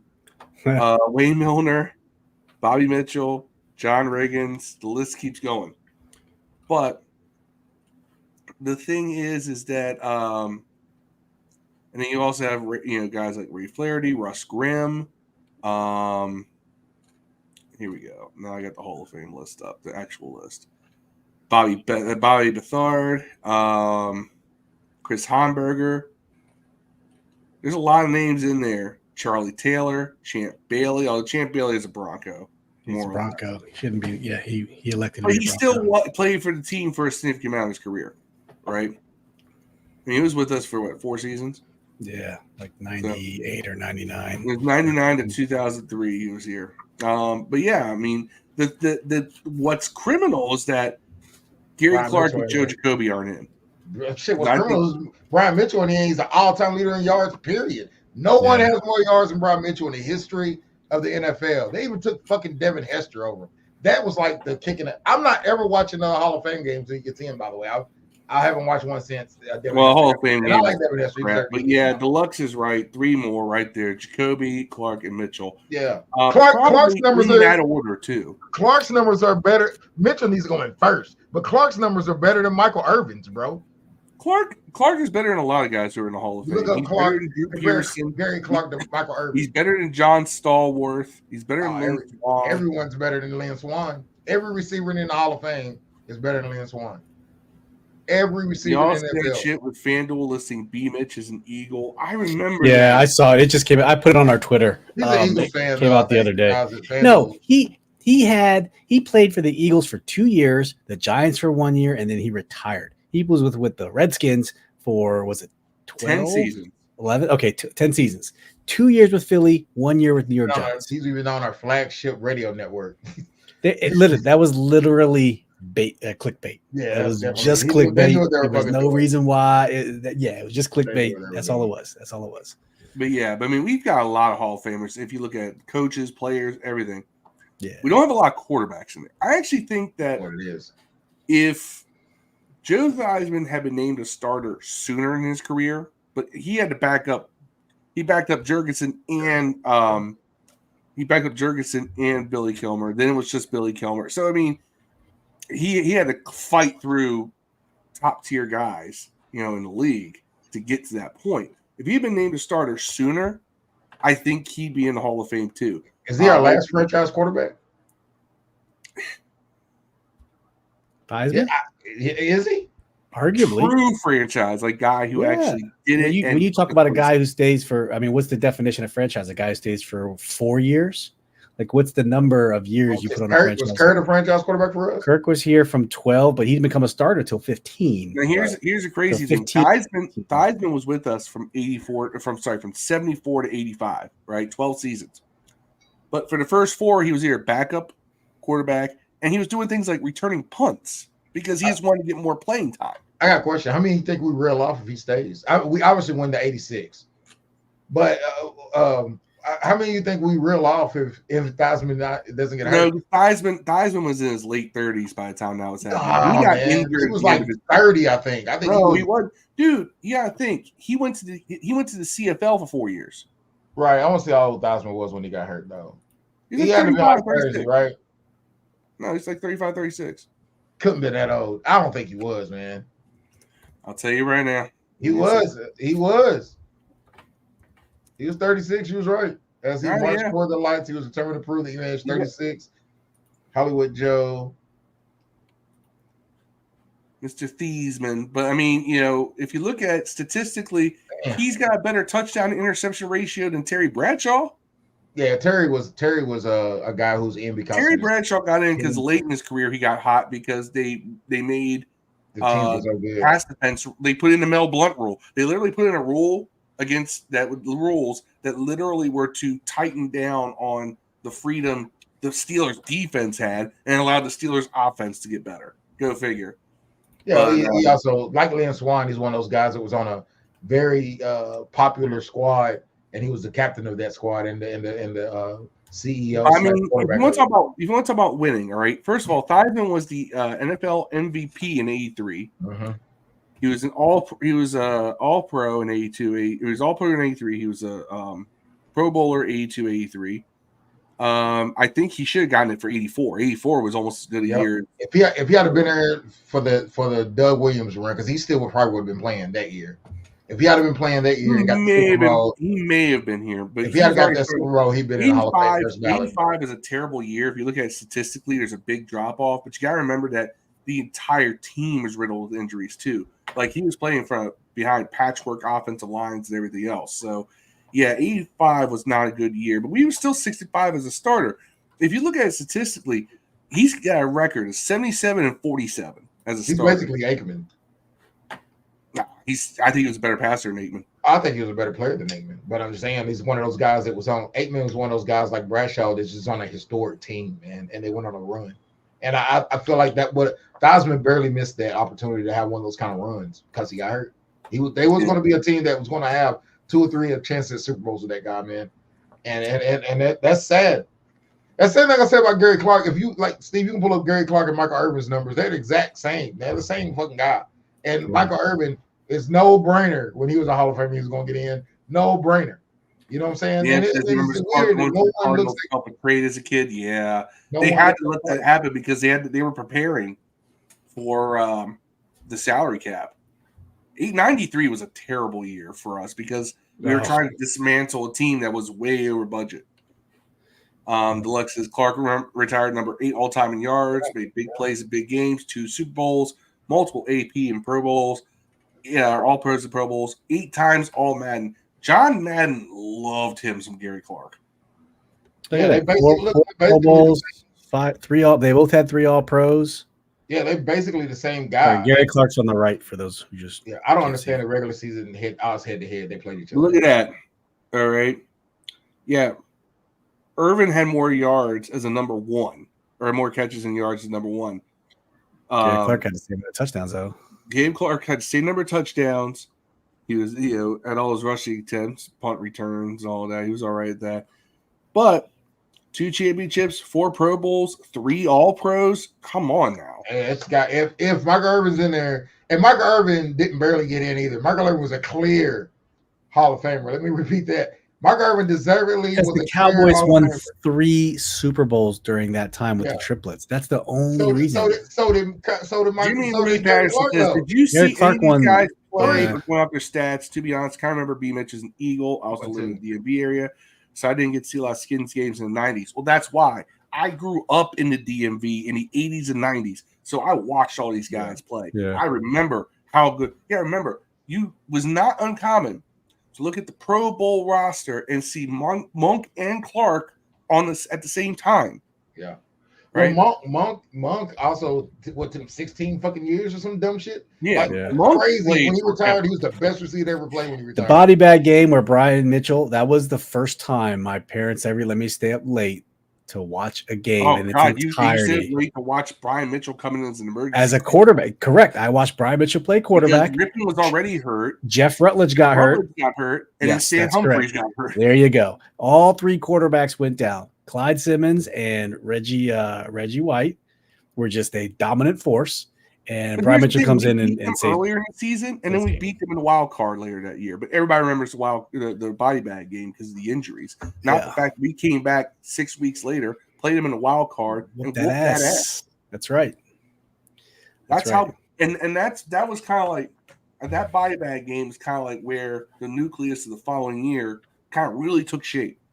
Right, was after that game. Yeah, because everything kind of came back together. The 90 team could have been better if it weren't for injuries. But 91 was great. 92 could have been a better team if it weren't for injuries. The 92 squad went 9-7, but if you look at it statistically, it's because they didn't score points. Their defense was solid. Only allowed 255 points. That's insane. Especially when you look at the fact that they were old and they were still bruising on people. They were so injury riddled in 92. They went to the divisional playoffs. Joe Jacoby had to play defensive tackle because they didn't have any more defensive tackles. That's nuts. Joe Jacoby's last game, I'm sorry, not last game. It was the last game of his next to last season. He had to play defensive tackle to fill in. Yeah. So the answer, Phil, is yes. I don't know how old you guys are. We're old. Yeah, I'm 46. I'm 40, we're all over 40, okay? Yeah. Man, Phil, you over? I thought you was 38 or something, man. I'm 41, bro. Oh shit. Oh, I just stay pretty. And we need to start being sponsored by Viagra and shit. By the way, one of my favorite things to do when I get high is to think of, simple solutions for simple problems. You know what I'm saying? And I found the cure for erectile dysfunction. I've already found that cure, guys. Do I need to play this Deb before? What is it? No, it's a new pussy. Works every fucking time. Every fucking time, bro. Hey, say what you want to say, dog. You can have the limpest dick in the world.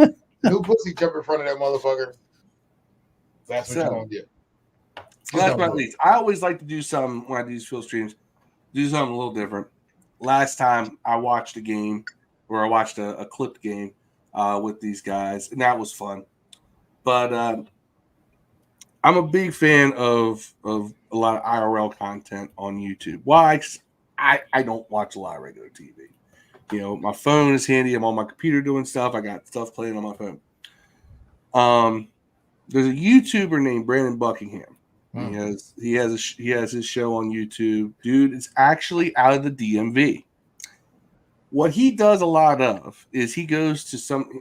By the way, he is the whitest looking dude ever, right? But he goes to various hoods all across America. It's mostly on the East Coast because he lives out this way.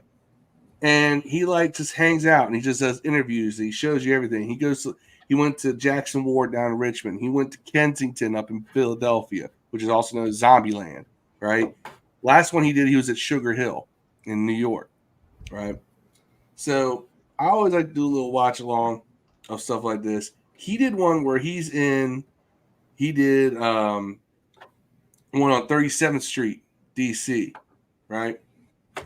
And I wanted to kind of do a watch along, stop as we go. Anybody, has commentary on this. That way, we talk about it, we watch it, we kind of see, damn, this is kind of crazy, right?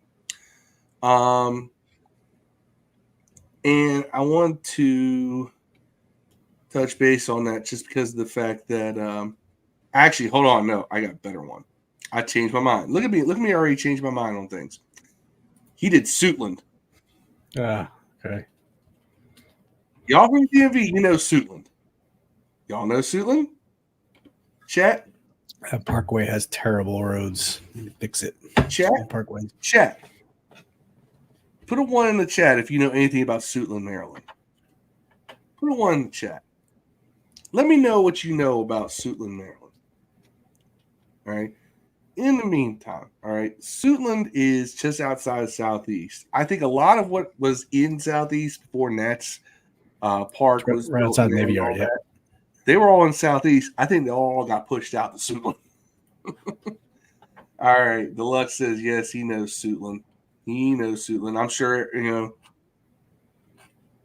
And about what? I missed that word. Do you know about Suitland, Maryland, DM? Anyway. That's where Fred went to high school at. Huh? Fred went to high school there. Suitland High School. Our Fred. Oh, really? Yes. Fred went to Suitland? Fred went to Suitland. All right. So, we'll watch a little video. Brandon Buckingham. He calls it the most dangerous hood you've never heard of. And he went to Suitland.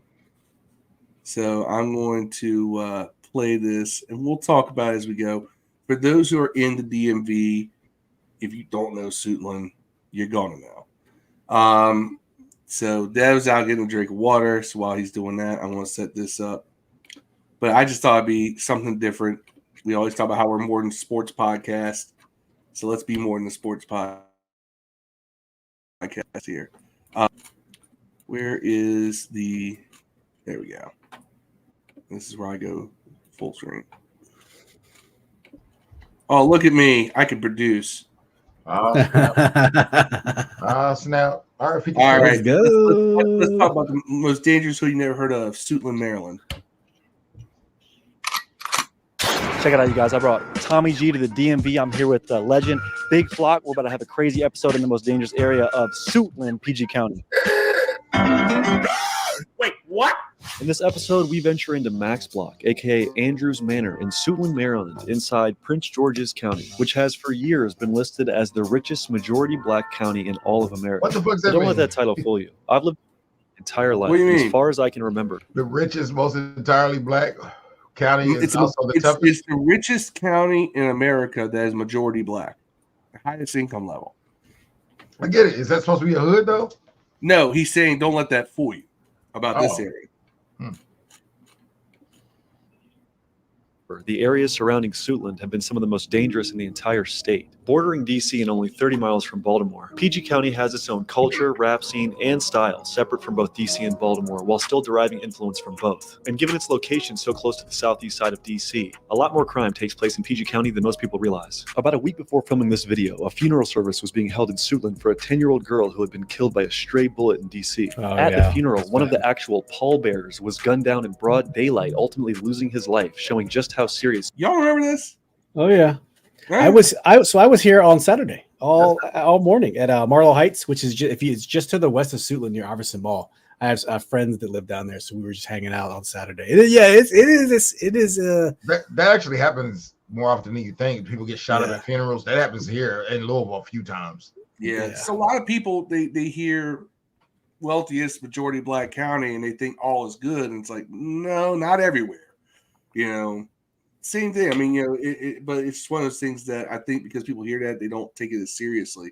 But it's funny because it used to be, you know, only inside the border of DC, and then everything kind of, if you were outside of the DC borders but inside the Beltway and not in Montgomery County, a lot of that crime, you know, that you grew up hearing about was suddenly in your neighborhood. That happened to me when I was living in Lewisdale.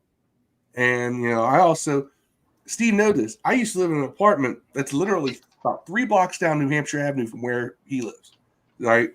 So, Steve and I, Steve knows that I come from that area as well. They're carjacking everywhere now, though. Nobody's safe anywhere. You will get jacked.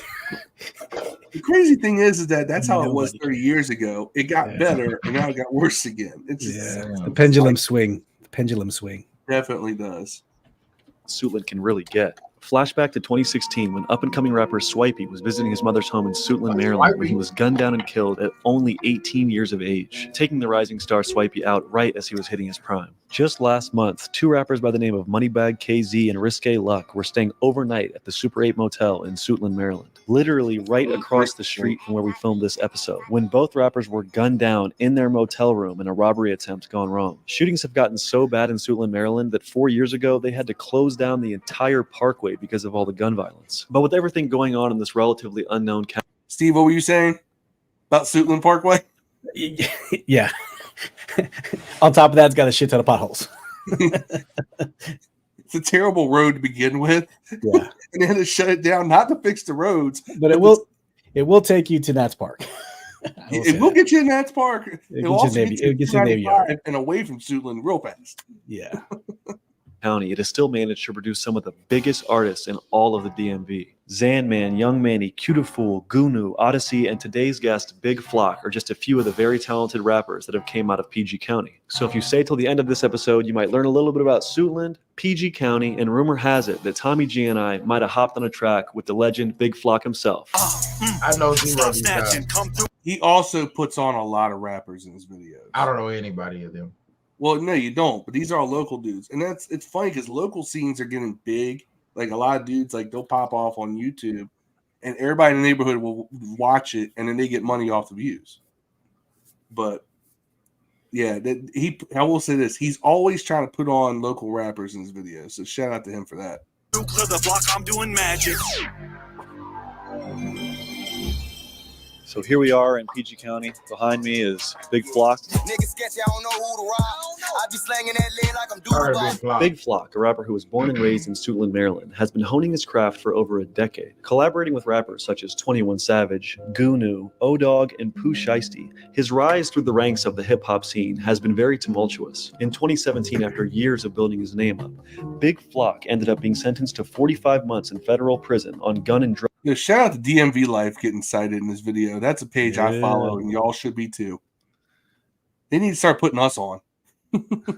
Drug charges, ultimately leading him to write a letter of caution, denouncing the street life and all the negatives that come with it. The letter stands in stark contrast to the glamorized lifestyle that rappers lead in the public eye. A letter so powerful, a U.S. attorney actually stated it should be required reading. Flock stated in his own words, "The streets don't love anyone." Nowadays, Big Flock is back out of jail and is reclaiming his previous momentum and more as he approaches the rap game with a new, wiser perspective. So I am here with the one and only Big Flock. How you doing, brother? I'm good. What's up, my boy? So as someone who's 30, been rapping for over a decade, started off in the Thrax gang. You've hit big numbers. You've been incarcerated. You've gotten out. Has your perspective and mindset changed at 30 than maybe, say, 25? Hell yeah, because at first I didn't even know I was going to make it to 30. So since I did, I know I can make it to 50, 60, 80, 90. I know I can make it to whatever as long as I keep my head on straight and stay out of everybody's fucking business. I ain't trying to be in nobody's business but my own. I know you can't really say you're scared of anything, but does it kind of freak you out at all to see how dangerous it is to be a rapper in the DMV? Not to actually be a rapper, no. The only fear that I really got when it comes to this shit is just for my kids. So seeing your offspring, you think changed your perspective in your life? It was me not seeing her. Because when my daughter was born, I was already in jail. I had to hit a delivery on the phone. Like I said, it ain't no rules no more. So at first, back in the day, shit, you would spare a nigga with his kid or you would spare somebody with his mom.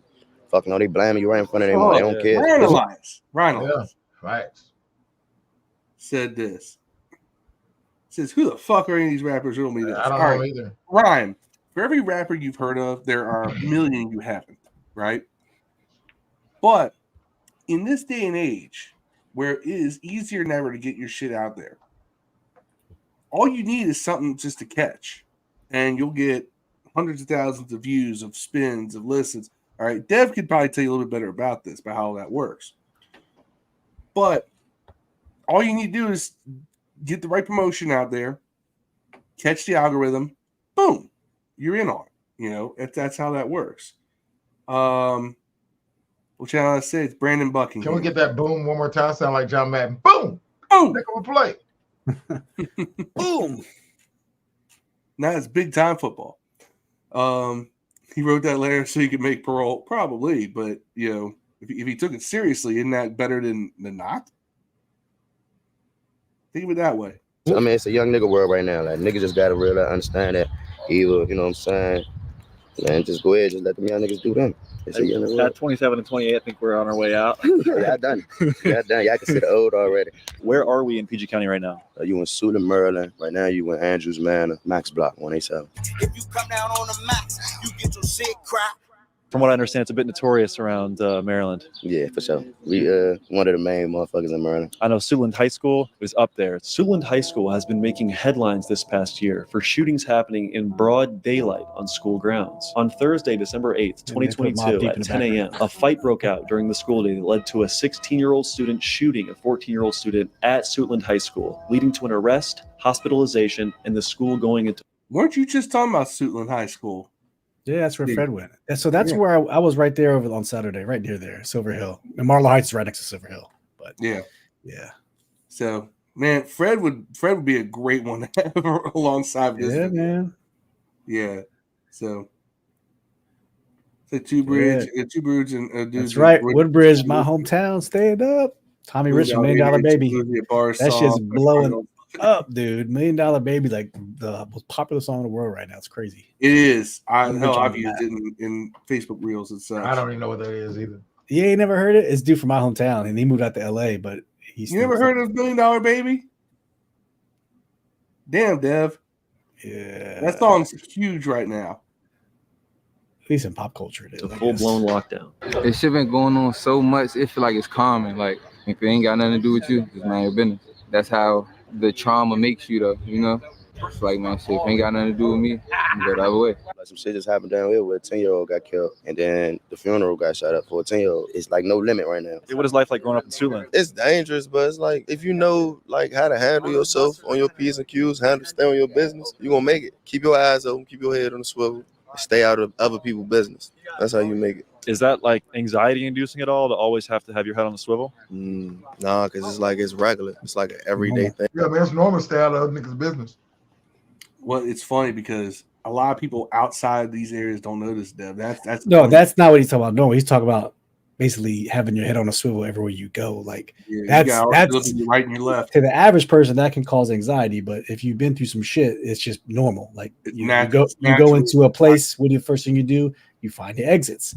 You don't sit with your back to the door. Like if you're wired that way, that's what he's talking about, and that can cause anxiety to people to understand. That's all. Head on a swivel, and just don't look the wrong person in the eye because they're gonna think you want it, right?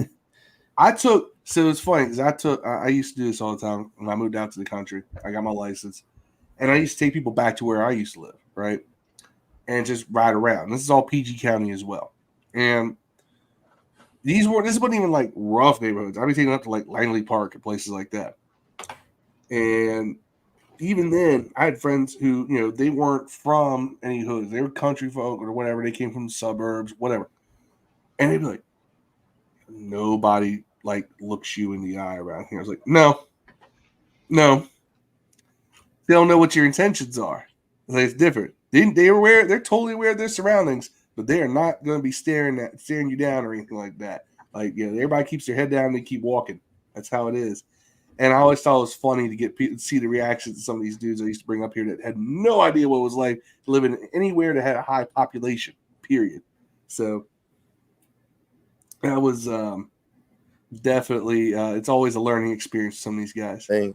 Are you familiar with the rapper Swipey? Mm-hmm. What do you think about Swipey getting taken out right when he was about to blow at such a young age? I'm gonna say that's real messed up. He was one of them. Like he was really like that. People who be rapping from here and they be about to blow, something always happen when they get locked up or they die. Ain't no use of doing all this. You did this and your ass in jail for the rest of your life. It's dumb. So the point of it is to be out here and enjoy life. Stay safe.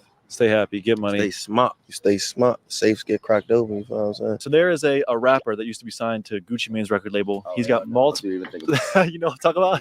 I don't know nothing about that. People is like that. It's invisible. I don't know what you talk about. He a wild nigga. Stay away. Sure, we don't know him. I'll tell Tommy. Big Flock doesn't know him, and he actually might be imaginary in Big Flock's world. There's a rapper named Lil Wop that used to be signed. Does he have a little Wop? Hey, used to be signed. Hey, man. No freaky shit on this shit, man. Soon after we cut the cameras, we remembered that a very important man was approaching with a very important parcel. We've been waiting on this playground, waiting for Titties to show up. We're calling Titties. And just to clarify for you guys out there, Titties is a man. Anyone want to tell me why he has that nickname? He's fat. Titty boy. He likes that nickname? I mean, it just grew on him for real. What was that movie on where that kid was like titty? It's a comedy where this dude coaches a soccer team and won the kid. Oh no, Snoop Dogg's football when he has a football team and one of the kids' name is Titties. Yeah, it's hilarious. By the way, if you haven't watched that movie with Snoop Dogg, it's hilarious, bro. They're like, no, it's not titties. That's big titties to you. Nah, fuck no. You got little titties or like, baby titty or titty 50. Get out of No, we got titties in the house. Oh, the return of titties. Titties. You did the damn thing. I was starting to doubt you, Titties. Oh, no, don't doubt me, man. Get me, don't shit me. If you got me, nigga, get me. Flock over here popping. What is that? You a Julio. If you don't drink down Julio. Oh, come on, chill out. Yo, it's funny. He kind of choked on the Don Julio. I've watched other videos of this dude. This dude gargles Henny. That white guy, Brandon Buckingham, will gargle Hennessy. And I saw him do that like this. Like everybody, where was he in Baltimore? It was at Steve can do that. You tripping? Steve, you gargle Hennessy? Fuck with Steve. Y'all fucking wrong. Steve will fuck you up, man. Don't let him lie to y'all. I'm good, man. I'm good. Look, man, Steve is a whole different dude off this podcast. I'm telling you now, he's gonna gargle Hennessy. He's telling from like neck all the way down to his dick hole, man. You got, I'm telling you, yeah. Don't let Steve fool you. All right, gangbanger. I'm a model citizen. Steve's a model citizen on camera. You ever seen Mr. Nobody? Excuse me, Mr. Nobody. That's Steve. It's John Wick, bro. I think I'm joking. He can shoot wings up a horse fly. They go to feds. They have no state prisons. It's true, but this is in Maryland. So unless they're over the border, they still go fed because it's always fed charges. 94 crime bill was bullshit, but we'll get into that. I'll get out of the politics now. Is that Moet? You're doing the damn thing. Tom, cheers, brother. You hate that? Yeah. But this the hood, y'all, man. I love this shit, man. It's the trenches. This what we do every day. We get money. We fucking these bitches. Ain't no bitches out here right now, but we fucking these bitches. Issa! Step up! He's running away. Step up! So if you had to pick between the nicknames Little Titties or Big Titties, which would you choose? Middle Titties. That was a neighborhood name around here, man. Motherfuckers hit me with, right? Y'all always was a fat boy, so I had titties. So I said, man, y'all motherfuckers keep calling me. I'm going to just fire y'all. I'm talking about y'all mother. I'm talking about y'all father. I'm talking about your big toe. I'm going to talk about everything on your body. Okay, I have a challenge for you. What's up? I want you to roast Brandon Sweater. Oh. Brandon Sweater. Oh. Man, I like Brandon, man. Yeah. I like him too. Yeah. What's the best thing about growing up around here, and what's the worst thing about growing up around here? Man, saying your man died. Y'all a camera crew. Y'all a whole crew. If y'all lost one another, y'all wouldn't be the same. And that's every day out here, man. That's everywhere in the DMV, man. Throwing hands out here. He ain't quick enough. They're throwing hands. He not quick. Oh, he dropped the drink. Hey, man, cut that horse playing out, bro. Y'all throw him. Nah, we don't do this shit. Hey, cut that horse playing out. Hey, watch the street, man. You gotta stop killing our rappers, man. Our rappers get. Yeah. They don't stop doing that and watch the street. Like, someone's got to be on guard. Somebody's got to be on guard. That's crazy. I mean, it's crazy. It's like you can't even, drop your guard for a couple minutes just to mess around. And like I said, I know there's plenty of people watching who are not from this area, may never been in this area, and they don't understand. This is, just so y'all know, this is only on a good day, a 15-minute drive from FedEx. This is not that far from where Commanders play. All right. Now, I say it's on a good day. There's never such a good thing as a good day in terms of DC traffic. But this is just down the road, basically, from FedEx Field. It's not that far. Gotta just go be rappers. From what I'm saying right now, they got it. All they gotta do is keep the structure, man. Well, I think there's a fine line between keeping it real and keeping it a little too real. You know what I mean? All that. Yeah, man. You in the streets or you in the industry, man. Can't be lukewarm, man. They're out here coming tepid. You're a funny motherfucker, Slim. This nigga funny as shit, Slim. I gotta get this nigga some pussy, man. I feel like especially rappers, the younger ones, they want to get a face tattoo right away. Because that kind of makes you stand out. What do you tell them about that? Should they do it? No. Why not? You gonna fuck up, man? Would you put a motherfucking mark on the Mona Lisa? Yeah. You know what I'm saying? I wish I ain't never did this shit. Really? Yeah, fuck that. Y'all motherfuckers about to be on Netflix. Yeah, y'all catch that? Dude said he never wished he got his face tatted. Yeah. I've never met somebody say they happy they got their face tatted, bro. Yeah. I haven't either. Post Malone. People do it all the time. Yeah. I can't see it, man. I don't know. Like, it's funny, because I see chicks doing it, right? And I'm a single dude. But I see chicks who are like 30, 32, they have face tat. I'm like, swipe left. You gotta already know what you're gonna be doing the rest of your life with this shit. You can't even work at Buc-ee's with a face tattoo. No. What are you gonna do? Ryan Elias says, hell yeah, he lived off Dale Boulevard in Forestdale for a minute. You were down towards Woodbridge and all, Dale City. See some shit, naked dude running on Dale Boulevard getting tased, Minneville crackheads. I know all those places you're talking about, dude. That's the crazy part. I know exactly what you're talking about.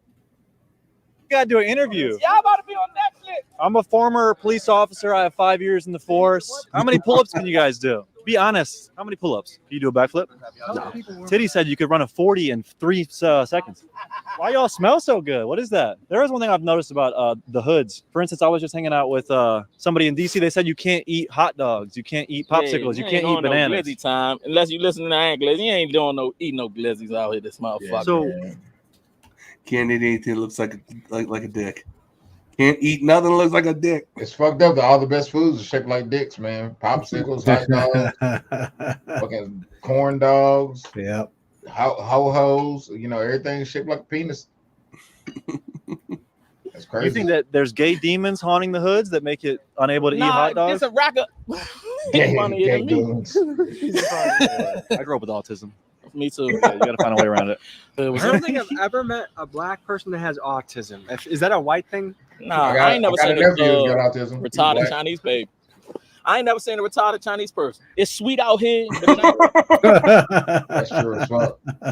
That's true as fuck. That's true. I don't know. I feel like I have seen a Down syndrome Chinese Asian kid. I can't say Chinese because I don't know. But I've definitely seen an Asian. What about the guy that's on Eastbound and Down? That's his brother. Is he Asian? I think so. Yeah, he was the son of Don. Yeah. So I'm saying, like, I think I know that there are definitely Down syndrome kids that are Asian. ain't sweet out here. Y'all young, but y'all ain't gonna be young forever. And, I don't think I have a good grasp on what sweet means. Is it good? Is it bad? It's a good thing. It's a good thing. I thought like you're sweet, you're a bitch. You say that for drinking Moet? Nah, man. Hell nah, man. That's the Breakfast of Champions out here, man. We on a champagne diet out here. Okay. But they so thugs, they don't drink after these they don't put niggas the look lips like on the they bottle. fast. That's why they draw the line. Well, you don't want to put your lips on the same bottle someone else put their lips on. I mean, yeah, but you out there in the hood talking about shooting shit. You worry about germs. Hey, man. Just an observation. By the way, I've never also seen a black caveman either, by the way, in any kind of drawing. As long as there's only a lot of things that's weird in this world. Well, it's hard to get a suntan when you're inside the cave all the time. Have you thought about this though? You have fingertips, but you don't have toe tips, but you tiptoe. How does that make sense? I've been smoking. I'm sorry. Who doesn't? Deep Damn, thought. that is a high thought right there. Deep Yeah. thoughts. Yeah, they're on Ramadan time. Yeah, that nigga look like he got Down syndrome. So what was it getting incarcerated like? Man, that shit for the birds, man. That shit ain't for nobody. I look at it like you next to being dead. See your bitches looking at you like you ain't shit. You wouldn't even fuck her on the street. Does prison run off respect? Yeah, for sure. You could have the most money in that joint, and you a cold blooded bitch. So ain't nobody gonna do. They just gonna extort you. Go ahead, get with this shit or get lost. You don't want to get lost. You don't want to like a bitch in front of your big homies because you still the rich homie, but you the bitch homie too. This ain't even the life y'all want to live for real. If you ain't gotta live this life, don't live it. Some people you just born into it. But if you ain't gotta live this life, don't, because it ain't where it's at. You know what I'm saying? I seen both sides of the fence, so I'm trying to tell y'all, the streets ain't where it's at, and jail ain't. Hey, by the way, you know how every city's got its look? Like Philly dudes always got like the kufi and the beard. they got the Scully and the beard. Is DC's thing dreads in the beard? I think that's everywhere. Yeah, niggas Is everywhere. it everywhere? Because I see it more in DC. I had dreads in the beard until the Lord decided not to let me have hair anymore. But I mean, everybody has hair in the beard now. That's just niggas. That's just now. That's everybody has that now. Like everybody had the Caesar back in the early 2000s. Yeah. Yeah, it's the same thing. Think so? You think James Harden kind of popped that beard thing off, man? Or Rick Ross? You think one of those two guys kind of made the beard back famous? Because I remember there was an era where it was like, man, they shave your face. You remember that? And then it came to handlebar, like kind of the little thin helmet strap, chin strap beard. Yeah, I had one of those back. Then we had the goatee. Did you ever have a goatee, Steve? I mean, I was in the military most of my life, so I wasn't allowed that facial hair anyway. So, but I never really had a goatee personally.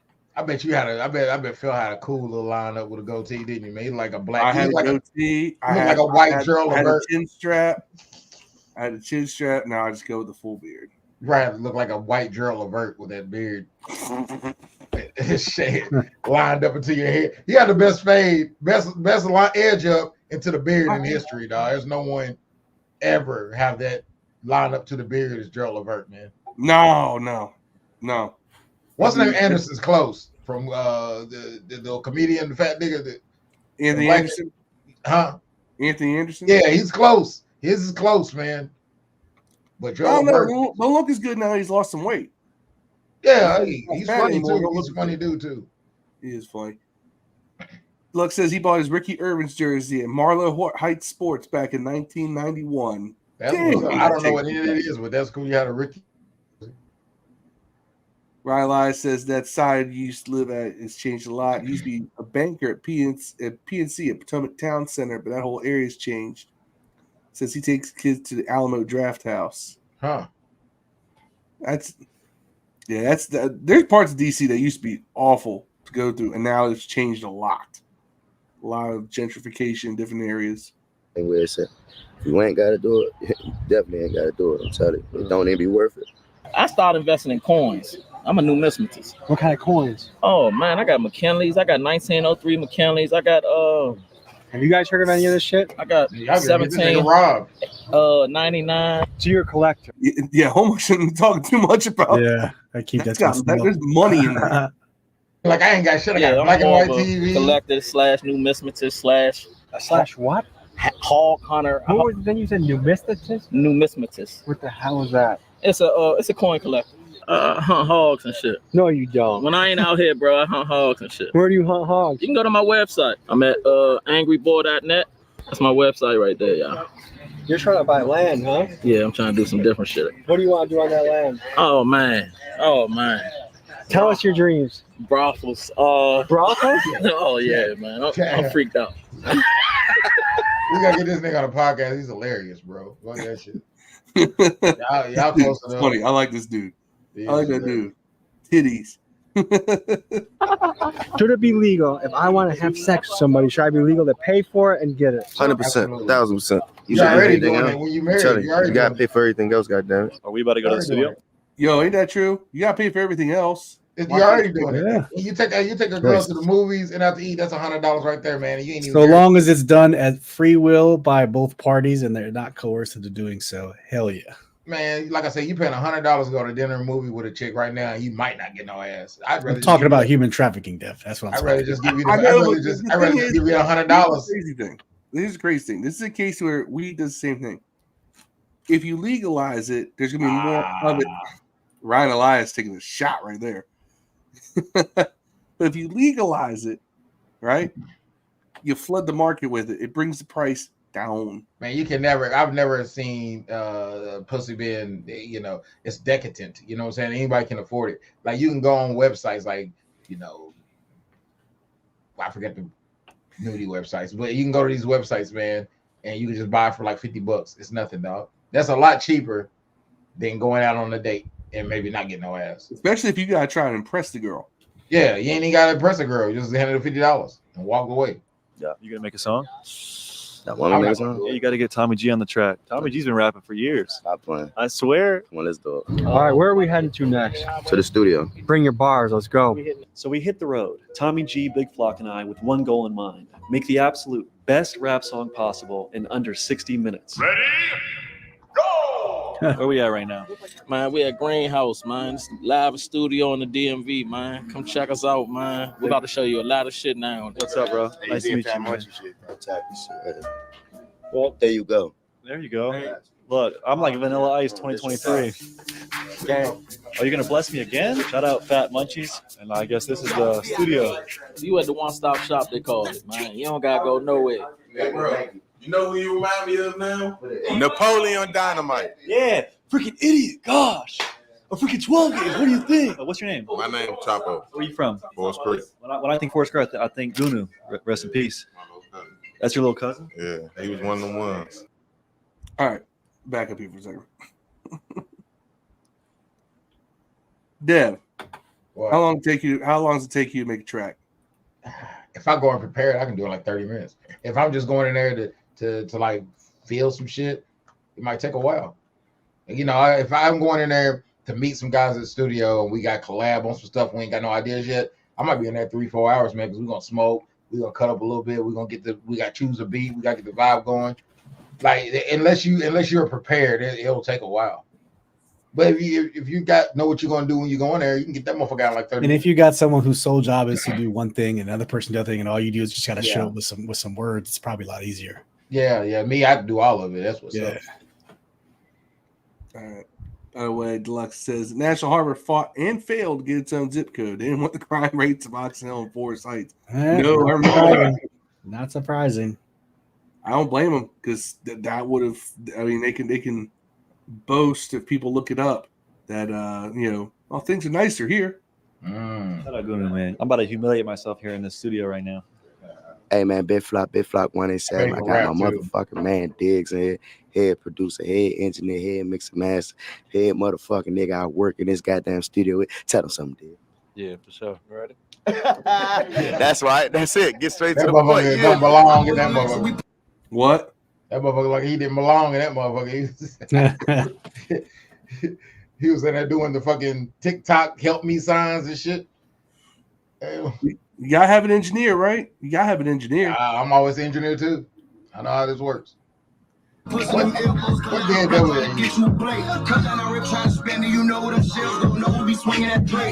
We are in a booth with a certified gangster rapper. For some reason, we are also on the song. Yeah, I don't know how this happened. I used to film music videos in the DMV, and now I'm about to be in a music video. But the best part is being top of your soda like that. We rep being like a family man nerd, like nature loving, We hiking read dog books, people. we walk in the woods. This guy is doing bedtime, and I respect my bedtime. Thank you guys for this. And that's the other thing. Yeah, this dude. Yeah, he also kind of came up doing other people's music videos, right? And then he also was doing, he's like a it was doing like IRL content and all that too. But he's I like always a Timo Lil Dicky. Reminds me of. Poor. Hey, it's only because this shit is popping that we're in so many situations. Like yesterday, we're in a tent in the middle with homeless people. Today, we're chilling with fucking certified gangsters.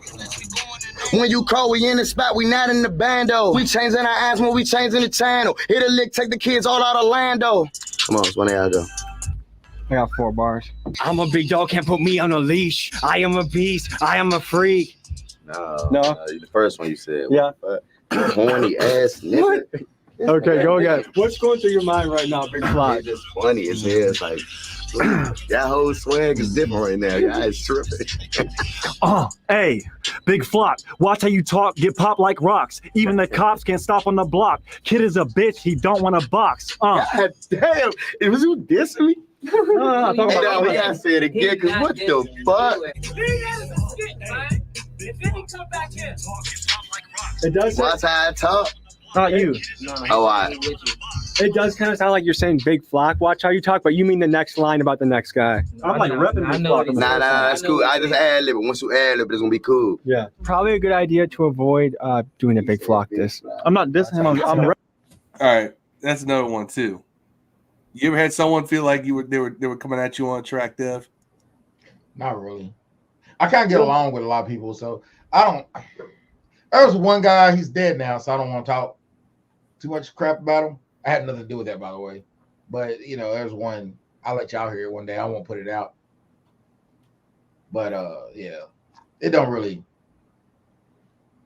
I think I'm not gonna write a "they are not like you are not" whatever the song is. What's the name got? Not like us. Yeah, I mean, I'm not gonna like curb stomp nobody after you already got them beat. You know what I'm saying? I ain't into that shit, but I get it. Ryan Lance is very excited. These cars are from Richmond VCU grads. They see some shit down there. Yeah, actually, he did a video on Jackson Ward, which is not too far from VCU, right? I know about Jackson Ward. I used to go down to VCU all the time. My boy that went to VCU, where I wrestled, was in Richmond. Actually, one of the guys that I got to know down there, Chemo. Should say it right. Chemo was used to deliver pizzas for Pizza Hut and got stuck up. Someone jacked him for his money right there at Jackson Ward. He was delivering pizzas and they just ran up on him with a gun. I had a cousin do that, man. They gave me like 8 years for that shit, robbing a pizza guy. Yeah. Ain't fucking around that shit. But now I don't know if he's from VCU. I know where he lives. This dude lives now because he lives out in Sykesville now. Brandon Buckingham. He lives out in Sykesville now. And I know that because he's actually only a little. He's only basically down the street from where one of my half brothers lives, actually. So, but yeah, his come up has been interesting because he kind of went all over the country, making connections and all that, and then all of a sudden now he's at this YouTube channel that is his career, and this is all he does, is shit like this. I thought I was repping you by being like shouting you out like Big Flock. It was cool right there. And then you said, Big Flock, watch how you talk. Why don't we swap off? All right, come on. Let's go. Titty's going crazy. What's Titty? I want to know what Titty's saying. You sounding ultra sweet, cuz. You sounding ultra, man. Keep that same flow right there. Keep that same flow. I'm going to just add that one part. Nah, we'll go back a little bit more. What's up, Will? Stop snatching. Come through, clear the block. I'm doing magic.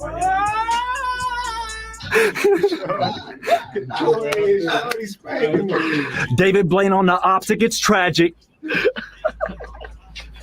Making plays like your daddy gets passive. Run that back. I'm in the field like I'm holy. Call me Evander. Changing my lane, I'm switching the plan up. Unleaded premium, raising the standard. I'm in the field like I'm holy. Call me Evander. You guys get that? Evander Holyfield, former heavyweight boxing champion of the world. Is that bars? We need your honest feedback. Dev's like, no. You gotta ask. It's not. You know.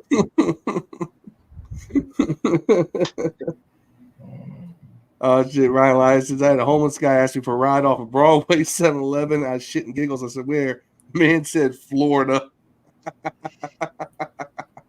I know exactly where better ride them Nikes, nigga. That's what I tell them. Ride them goddamn USA 100s you got on. Oh hell! I I think don't even let a bad motherfucking chick ride for free, let alone some homeless motherfucker. Well, you can't let any chicks ride for free now. Yeah, it's all off limits. It was off limits off before limits. It was off limits before I got married. Ain't no chick riding me for free. They don't smoke for free. They don't ride for free. You know, Dev's fake taxi service is closed. You see a chick smoking with me, she's either related to me, got a kid by me, or gonna have a kid by me. You know what I'm saying? That's free shit. How are we doing? Does it sound okay? Should we just? You know what's crazy? You guys actually crying. You're not just saying that. No, I'm not. Give an assessment of how this has gone so far. Be honest. Yeah, Be honest. If we suck, you can tell us. I'm just cool with just being with some cool dudes that's not on no bitch ass, just being yourself shit. I didn't like that freaky shit y'all was doing earlier. I'm not really into that shit. I don't like that shit at all. So next time we ever get around each other, just already know that's off limits. Everything else is cool. The vibe is cool. The song is cool. Now we got to shoot the video and we got to go like super crazy with the shit. You've been a producer for many, many rap tracks. Be straight with me and Brandon. How are we doing here? Needs work, but we could definitely do No. I agree. We can keep going. White Boy Fresh out there was not impressed with any of our bars. Okay. He said we needed work. He said of us? No, it's just the cut. Say, damn, I ain't fucking up. You want to hear it outside the speaker? Yeah. Man, that's a platinum motherfucking track, nigga. Max Block, we really going commando. Fuck with chickens, less we going to Nando. We in the spot, we not in the bando. Changing our eyes when we changing the channel. And he just runs the whole video from there. They did the music video for that. But we're gonna get copyright infringement for sure. Nah, that's why I kept stopping it. It's called making it transformative content. This nigga using big words and shit. I've been learning, man. I've been learning about this, right? Right. As long as it's transformative, you can always claim that. We were doing a reaction. Plus, Buckingham's cool with that shit because he's part of that community where they do a lot of that. He from DC. He's from Maryland. And when he get them niggas on the pod, man, and talk about football, I like football. I gotta find out. There you go. Buckingham would be a good get. That dude titties be hilarious. Titties is funny, man. I ain't gonna lie, titties. And I like titties. You know what I'm saying? That's the best thing about it. Nando's Peri Peri Chicken is fire. He dropped that name. Yeah, he did. Y'all don't know Nando's. Damn. I know Nando's. I say you should know Nando's. Devil, but I know Steve should know. I don't even know the local rappers in this town, let alone. Nando's is a restaurant. Nando's Peri Peri Peruvian chicken. Yeah, it's Peruvian chicken. Y'all ain't got nothing on chicken in Kentucky, bro. We like the inventors of that shit. Yeah, but y'all didn't invent Peruvian chicken. We invented chicken. You know what I'm saying? God, what was made versus chicken or the egg? Wrong. Both are wrong answers, nigga. Kentucky was born, then the chicken and the egg. You know what I'm saying? What did you give us? The missionary position. Right. You're welcome. Existentialism. Existentialism. For those who don't know what that is, that's a government ran by the people. This is what this place was supposed to be, but it isn't. That hit fire chicken. Yeah, it does hit. Yeah. The skewers, they got good skewers. And the half chicken. Good We stuff. just got chicken. All the extra shit, that's on y'all. Like I said, when I do these Phil streams, even if it's me, if it's with these guys, I like to bring something different because we always talk about how we're more than just a sports podcast. We talk about culture. We talk about life. We talk about movies. We talk about music. Talk about paying for pussy. We talk about paying for pussy. We talk about not paying for pussy. We talk about paying I don't less. know. I ain't run off on the plug twice. The point is that I like to bring different stuff because I know that, like, and that dude's video right there had over 1 million views, right? Yeah.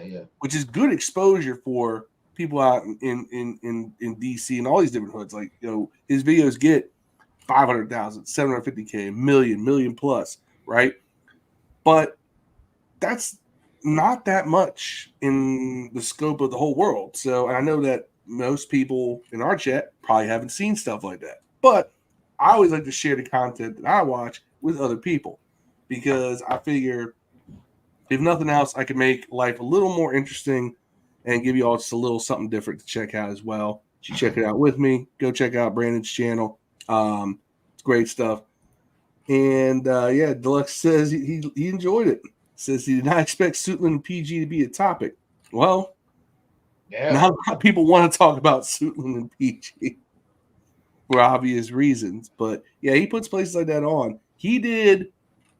When he did Kensington, which is neighborhood up in Philly, like, I don't think I've seen anything like that. Like, that neighborhood, like, they call it Zombie Land for reasons. Everybody is tweaked out on fentanyl up there. Like, it's one of the worst places. You see the outside of the Tesla headquarters? Where? Man, like, Google that shit. Like, it's like Zombie Land's what they call it. It's like everybody just tweaking, walking around. Skid Row. Yeah, it's like the whole, exactly like Skid Row. Like, except it's like right in the back of Tesla. Like, everybody's just fucking fucked up. There's been a problem for years, they said. Is this the old Tesla headquarters? New Tesla right now, Tesla today. Yeah, it's like Zombie Land, man. They say that shit's crazy, man. But I've been watching Austin. Huh? Thought the one in Austin? I don't know. I'm thinking so because it was him and Rogan was talking about it. That's weird. If you look at it, there's nothing around it except highway. Yeah, and zombies. Yeah, because it's Giga Texas. Giga Factory is out there. You say nigga Factory? Giga. Oh, it sounds too close. My motherfucking name. Giga. You gotta add a G to that one. Gigga. I think he's probably talking about the Fremont factory out in California. That would make more sense. Probably so. But because that's the Fremont factory used to be a GM plant, and it was a GM and Toyota plant. And Tesla bought it out. They were one of the worst plants, by the way. It gave the UAW a horrible. This is before you were working. Okay, you cutting out. Oh, I was gonna say, have you ever heard about the old GM Toyota plant out in California, the Fremont plant? No. Like, it was the worst plant. Like, they would do shit to cars just to fuck with people. Like, they would get drunk on the job, right? And they put like empty beer bottles, glass bottles, in between the inner side panel of the door and the outside, just so when someone bought it and started driving out the road, it would start rattling. Huh. Stuff like that. Like, they would this is back in like the 70s and 80s, right? Oh yeah, they're beating each other in bathrooms back then, man. That's not that long ago. Like, you had a dispute with a coworker, just go upstairs at the bathroom, get back online like it never happened. They used to be kind of the thing, man. And the last like 8 to 10 years, they've kind of, it's not really so much. Oh, is he the same dude who interviews that one guy and watches him shoot up in Philly? I think so. I think he did do that. But yeah, Ryan says good video. I'm looking up. Yeah, the stuff in Philly is crazy. Like, he's done a couple videos in Philly, but the last one I watched, I was just like, damn.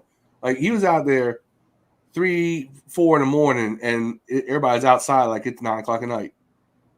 Yeah, can't do it here. Them cops come get your ass quick. Oh, the cops only showed up because of somebody's speakers. That was it. They got certain neighborhoods, man, like not so much here. Bone Green, it's okay. Like they got a couple bad areas, but in Louisville, they got areas where the cops won't even go down there and help. Like if you call, they might show up.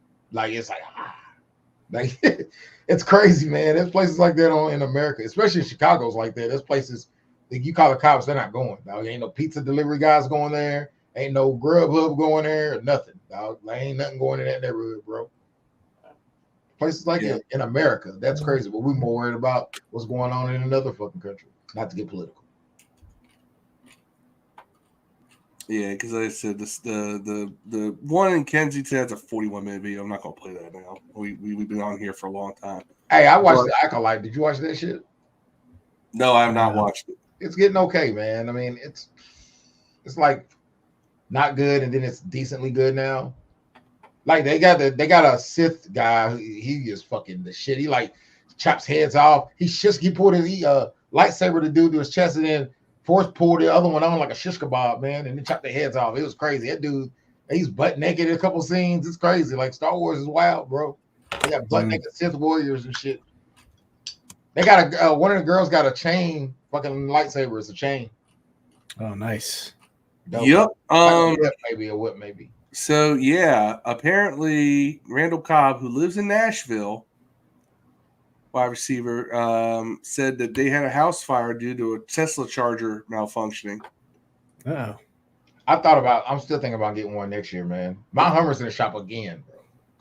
It's been there the whole week. That Hummer is done. Dude, man. Now it's getting to where like it won't even stay charged. So when they hooked my alternator up, they did something wrong. My air conditioner stopped working all of a sudden when they hooked my alternator up. Now they got the alternator fixed and won't keep it charged. So I mean, now I was like with the Luck said he said he's from Oxon Hill, was all around Suitland, Marlow Heights in his youth. Yeah. See, I'm from Mount Rainier, Lewisdale, that whole area. I'm from Crenshaw Mafia. Boys in the Hood, bro. I know. I knew that. That's why I laughed. I knew that reference. I knew that reference. Scratcher. I ain't from Africa. You from Africa? You African booty scratcher. Anyway, Ryan Elias says y'all watching The Boys. No, not anymore. Yeah, I watch The Boys, Ryan. I love The Boys. That show has gone from here to man. Highlander is the most maniacal fucking villain that's ever lived, bro. That dude is fucking evil, bro, and it's so good. He's such a good actor. Like that guy's so good at Highlander. There's no way possible he'll be able to play anything else the rest of his career, dog. He'll never. It's almost like a Steve Urkel situation where that role was so good. Every time you see him in something else, he's Steve Urkel. You know what I'm saying? You see like Stifler in any movie, he's fucking Stifler.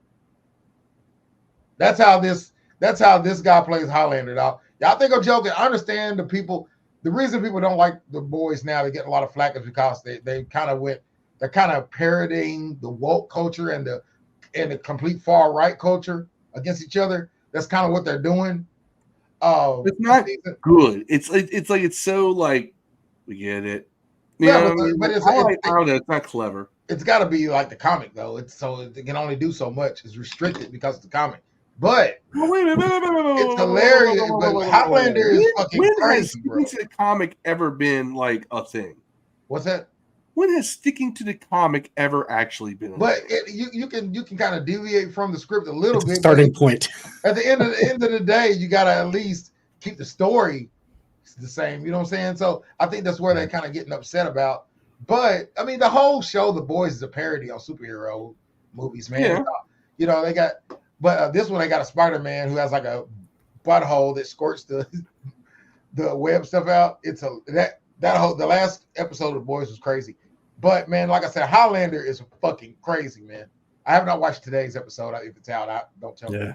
Highlander is the Gentleman is fantastic. I haven't watched that. Oh, it's like Guy Ritchie.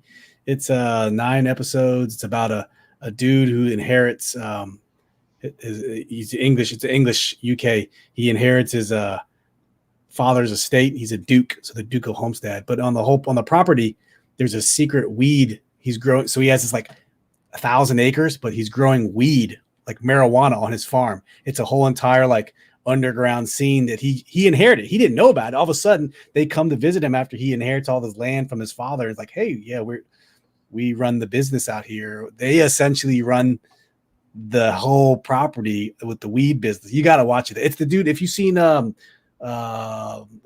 it called? The series where Insurgent or Divergent, the Divergent series. 4, that guy 4.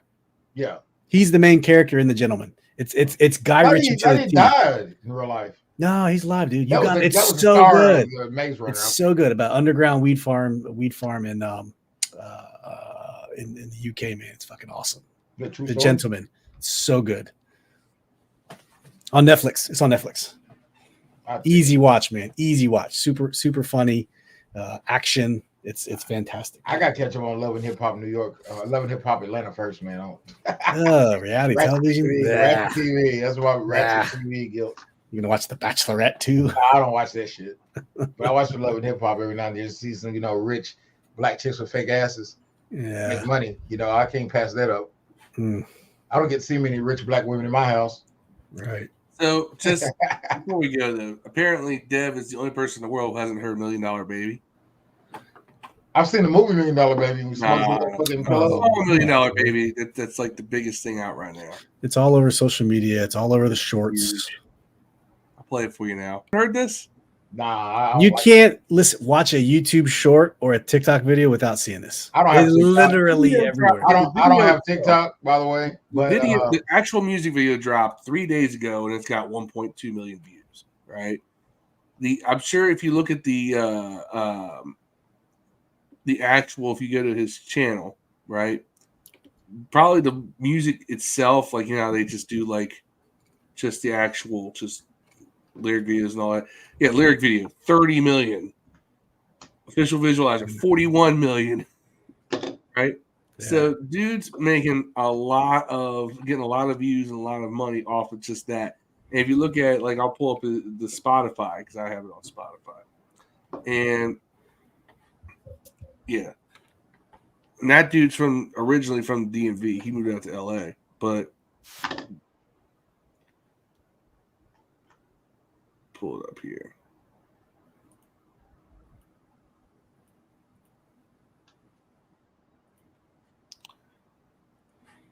Yeah, you heard that country song from Shabuzi that Ryan's talking about? I don't know who Shabuzi is. It sounds fun. He's another dude from the same town, Woodbridge, my hometown, from where Tommy Richmond's from. If you just look at it, Shabuzi, it's like a poppy country song. When you see him, you're like, "There's no way this is a black dude singing this." But yes, it's a on Spotify. He's got 543 million streams. Tommy Richmond, just on $1 Million Baby. Yeah, he's another track. Devil Was a Lie. It's got 48 million. So yeah, that was his second track he dropped. Yeah, here you go, Dev, real quick. This is I have heard this guy. You hear this one? I've heard this song. Yeah.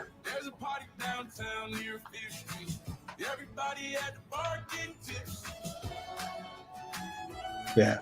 Another dude. He's also from Woodbridge too, but a lot of country. Is a big country music scene up there where you at? No. I was amazed in Vegas how much country music they liked. I was like, what the fuck? I can believe that in Vegas. I was like, what the fuck? I can believe that in Vegas. I was just like, man, whenever there's passing, I gave that dude $20 to play a song he didn't play. In my mind, I wanted to put WAP on that motherfucker. My girl wouldn't let me do it. She's like, put something else on there. You're not gonna play that. I'm like, man, I want to listen to WAP. I want some rap music, man. I've been listening to fucking Journey for an hour and a half. Yeah. All right, fellas. 2 hours and 20 minutes. I think we've climaxed. Yeah. This is how I do. We just hang out with you. We talk a little news and we do whatever. That's what I want this stream to be. But damn, my camera. You gotta start at 7:00 next time, Phil. No. Anyway, I'm also doing this because I don't have to go to work tomorrow because I'm still technically COVID infected. But anyway, we'll see y'all Thursday with another Commandthispod podcast. Glad to see Phil Bullock, Ryan Elias, Jimmy Lee Patterson all stuck it out to the end with us. The Lux. Always tons of fun to see you guys. Of course, Yam was in here earlier, so was Marcus. So was goodness, what was that guy's name that was here early? Patrick, was it Patrick? Is his name? Yeah, Patrick West. Patrick West was here. So glad y'all can stick in. Always love hanging out with 216 of our closest friends and family. But we will see you all Thursday live for another episode of Commandthispod. We'll actually have like a formatted podcast, and we'll act professional. But until then, y'all stay safe. Y'all be good. Don't catch the vid like me. And as always, peace and hail. We out. Phil, it's not herpes, it was everywhere.